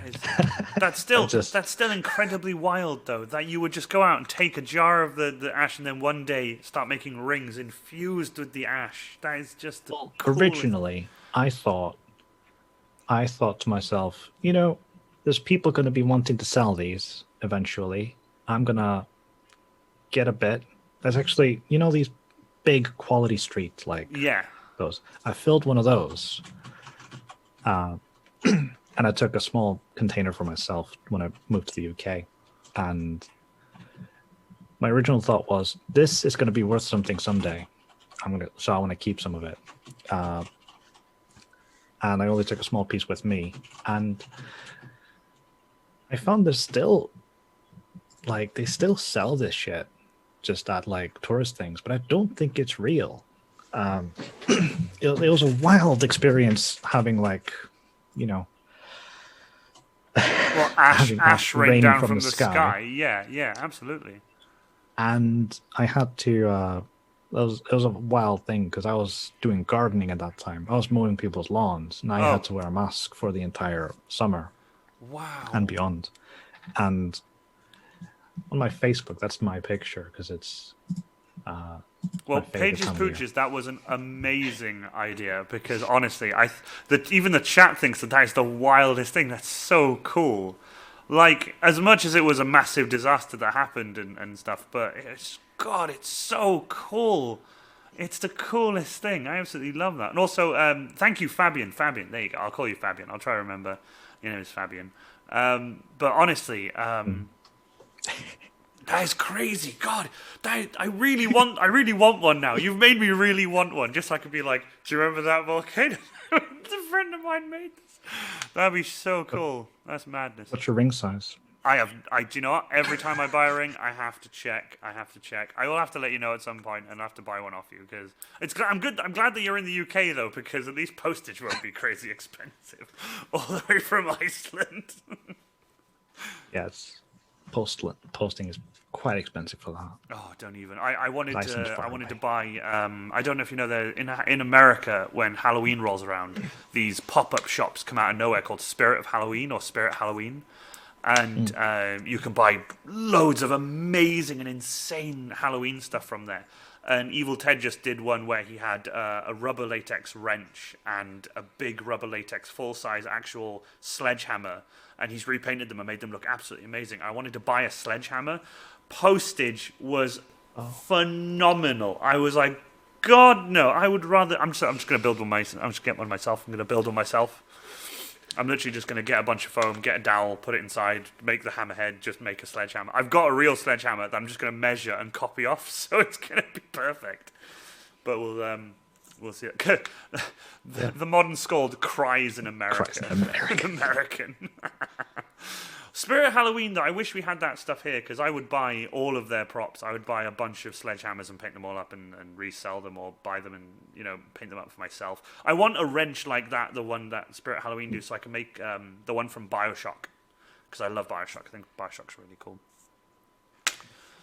But honestly, can I just say this has been an absolutely fantastic learning experience. I've learned so much, and I think a bunch of people in chat, including I think I saw Pinkthorn put takes notes, because honestly, there's so much information. You're a fountain of knowledge. I love it. It's fantastic to have so much knowledge from someone who's been doing 3D printing for so long. I have no idea what I'm doing. Well, that's the thing. When I started doing foam work and stuff, I had no idea. And now look at me. I'm doing streams and talking about it, and it's fantastic. I mean, I know a little bit more than I used to, but it's a way of doing it. But can I just say, genuinely, a massive thank you for coming on and talking for over 2 hours. I mean, genuinely. It Thanks means for a having me. lot. It's been quite If fun. you guys want to join the Discord, Casual Props is in the Discord, and if you guys want to jump on the general chat and at him and ask him questions off stream, you're more than welcome to. I'm sure you'll be hanging around after the stream. I know we've got like a voice channel there that we regularly jump into. So if you guys want to jump in and chat there, you're more than welcome to. Please stick around though, because when this stream finishes, it's not going to finish completely. It's going to go to Be Right Back, because I'm going to be doing an unboxing of the package that Evil Ted has sent me. I'm really, really excited to open it. It's right next to me. So it's been here the whole stream, just right next to me, and I'm really excited to open it. So can I just say, genuinely, from me and from everyone in chat, thank you so much for jumping on and giving us a massive amount of information and crazy stories and a show and tell of stuff that you create and build. It's absolutely fantastic. Thank you so much again. For everyone who wants to check out Casual Props, his links will be in the chat. My mods will throw those in. And also a link to the Discord as well, so if you guys want to do that. So from myself and Casual Props, thank you so much, and we'll see you again soon. Bye for now. Thank you.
Hello, everyone. Right, that was absolutely fantastic. Huge thank you to Casual Props for doing that. So we are back, and it's just me now. I am getting ready to do an unboxing for you guys, and I'm really, really excited about this because Evil Ted has gone and sent me a package, and it's got really cool stuff in it, and I'm really, really, really excited to open it. So, just set it up only, I think, 2 days ago. I had one before, but because of the workshop move and everything, I've had to reset it up. So, this should work. How is that? Can you guys see? Let me know if you can see the screen with the package and everything, because this is my new setup for doing stuff. Package. Let me know if you guys can see. Ta-da! Yeah, it's really cool, isn't it? And I've made it so it's like more square. Pages Pooches. You're so nice. Thank you so much. A tier 3 subscription. Thank you so much. This is insane. Thank you so much, Pages Pooches. That genuinely means a lot. I've had so much awesomeness happen to me this week, and I don't know where it's coming from. Genuinely. Pages Pooches. Actually, here's a really cool thing, Pages Pooches. Can you access all the emotes or just the Chaos Stars? because I would love to know. We were actually working on it the other day. So if you're still here, Pages Pooches, can you spam all 3 of the emotes? I'm hoping you can. These are, let me just try and do it myself, actually. 1, 2, 3. That should be all 3 emotes like that. Yes, you can. You can access them all. Awesome. So it does work. Brilliant. Thank you so much. Myself and Ranger Krieg were working on that the other day, trying to figure out whether it works. When I get more subscribers, I will be able to have more slots unlocked for each actual like tier, and then I'll be able to give people more icons and emote stuff, which I have more of, and I'm really excited to get done. So here's the package for you guys who want to see, and I'm going to open it, so hopefully this doesn't go completely nuts. This is so cool. This is my first ever, I think it's my first ever unboxing. I don't think I've ever done an unboxing in my entire life. Oh, look at this. Oh, wow. Okay, what I'll do, I will put this to one side, and I will take things out bit by bit for you. What do we have here? Oh, wow, look, we have, check that out, Evil Ted postcards. That's so cool. I don't know if you guys can see that, but it says Evil Ted and their postcards. That's so cool. Look at that. And it's got Evil Ted and other cosplayers on there. That's fantastic. Oh, man. Might actually send these to people. I might actually write one and send it back to Ted. That'd be super cool. Oh, yeah. Oh, check it out. I have... Wow, a lot of them. Holy crap. Wow. 1, 2, 3, 4, 5, 6, 7 Evil Ted stickers. Oh, hell yeah. That is so cool. I might put one of these on my van. I might put one of these on my van. That'd be so cool. Oh, man, that's so many. I love stickers, but when they're this nice, I have trouble... I have trouble trying to figure out where I'm actually going to put them. Ah, that's so cool! Look, it's a little baggie of Evil Ted. So many, loads of Evil Ted badges. That's so cool. Look at all of those. They're so cool. That one is stuck to the other one. There we go. That's crazy. Look, check it out. Evil Ted. I don't know how well you guys can see, because, again, this camera is mostly for big props that I'm building and, like, cutting and stuff like that. But that's so cool. Evil Ted badges. Ah, it's so cool. I will say this. 2 of these badges are going to my mods, Harry and Desiree. Absolutely. As a huge thank you for doing what they do. Without my mods, I don't think I'd be able to do much streaming, because Harry just caught that. I say just. Harry caught that amazing bot that jumped in. He sniped him just like that, and that was fantastic. But that is amazing. Look at that. Let me just. Oh, I can't even squeeze the air out of it. That's such a tight bag. Holy crap. That is so cool. So many badges. Oh, okay. Here they are. Oh my god. Ted said he was going to send me molds. Oh, he sent me the mold I wanted. I wanted the Cybertech mold. And he sent me the Cybertech mold. Oh. I'm gonna have to message him later and thank him from the bottom of my heart, because this is the one I wanted. Oh man. Look at that. Sorry, I'm going to go quiet a little bit because I want to have a look at this a little bit closer. I will show you guys a bit closer in a second, but I just need to have a look. Oh, the details. Well, I know where these are going. A bunch of these are going on my actual Space Marine, probably. But let me just show you guys so you guys can get a nice close look. I'm going to stand up for you. These are the molds that I've been given. That's the one I really wanted, this mold. More specifically, these 2 and these 2. But they are fantastic. Oh my god. Yes, if you can find the links that would be fantastic because I really want to support Ted as much as possible. I'm sure Harry and Desi, both of you at the same time, Harry can go find like Evil Ted's link to his website, and Desi can find the links to the molds. Sadly, the molds are only available in the US in terms of like postage because I tried to get a friend of mine, John, to help me with them. I still need to talk to him, see if I can get. There's like another mold I want. These two are like two I wanted, and then there's another mold I want as well. I want all of Ted's molds. I love Ted's molds. So there's that one. That one's the Cybertech silicon mold. That's so cool.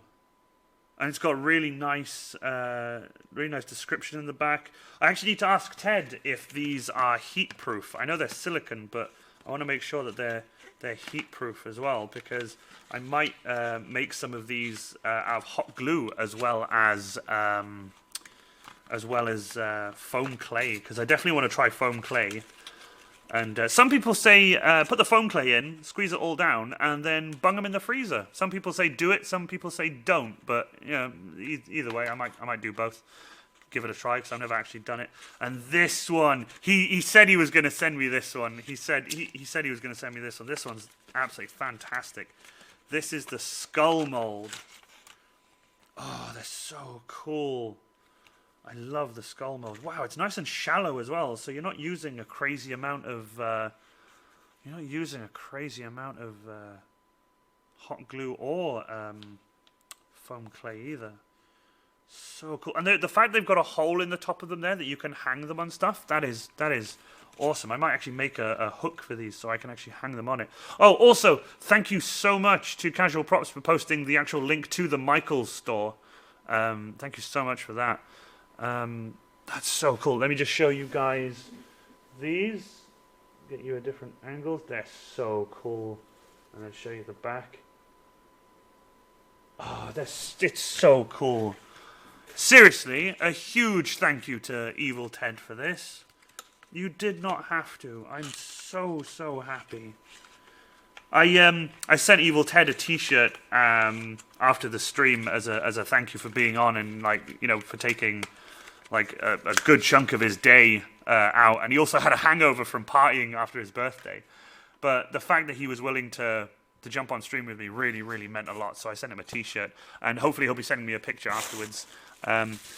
Oh, cool! He sent me bubble wrap. No, I'm joking. although for people who want to know, like it's too satisfying.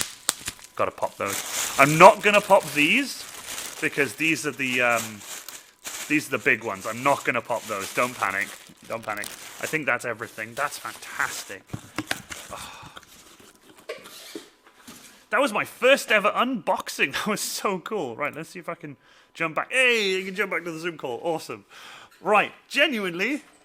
They're so cool. They are so red as well. Damn. That camera, the one up the top, that's not very good in terms of color. It's a bit more meh. This camera, this Logitech is much nicer.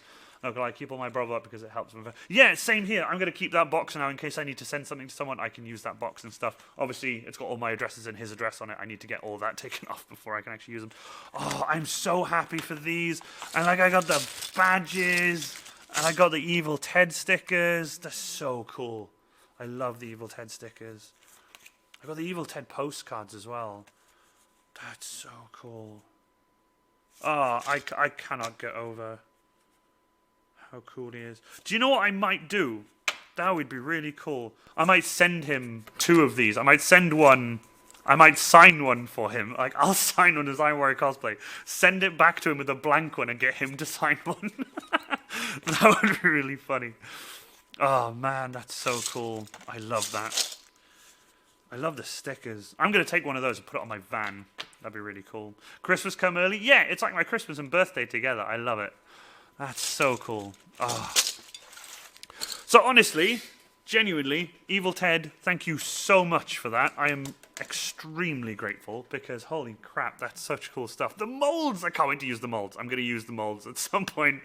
I'm just going to find something and be like, I could put it there and just put it on an existing prop because I just want to be able to say, I've got Evil Ted's molds like on one of my props. I think that'd be super cool. But genuinely, for everyone who came to the stream to see Casual Props and me, thank you so much. And again, I want to give a huge thank you and a huge shout out to Casual Props for jumping on and spending 2 hours of his time chatting to me and telling me about his work and like things that he does. And I absolutely appreciate everyone who comes onto my streams. We have got a few more, but they are dwindling. They're coming down. Sooner or later, it's going to end, and I think it'll be around October time. It's going to be ending, and obviously, I don't know whether I will. I'll be continuing immediately after and doing a season 3 straight away because I need to find more guests and do more planning. I now have a job as well, so I need to fit it around that as well and get things going. Although today was my day off, so hey, love today off. Anyway, so what we're going to do, we are going to do a raid. I want to do a raid because I just checked on my phone earlier and he is online. So I would love to do a raid. Where's my phone? If you guys are willing to stick around just to do a raid with me and say hi, because I really appreciate this streamer. He's really awesome. He helped me out a lot with setting up my channel. His name is Live Action Pixel. I'm just getting him up on my phone now so that I can be part of the raid with you guys. And I'm going to just, there we go, make sure I get the channel name right, because it doesn't come up as an option. Awesome. So we're going to raid Live Action Pixel. Thank you so much for putting up my socials and obviously putting up Casual Props' socials and links and everything as well. So I really hope you guys enjoyed, and we're going to go raid Live Action Pixel. So here we go. So that's 10, 9, 8. This is awesome. Thank you everyone for coming, and I really hope you guys enjoyed. I'll see you all again soon. Bye for now.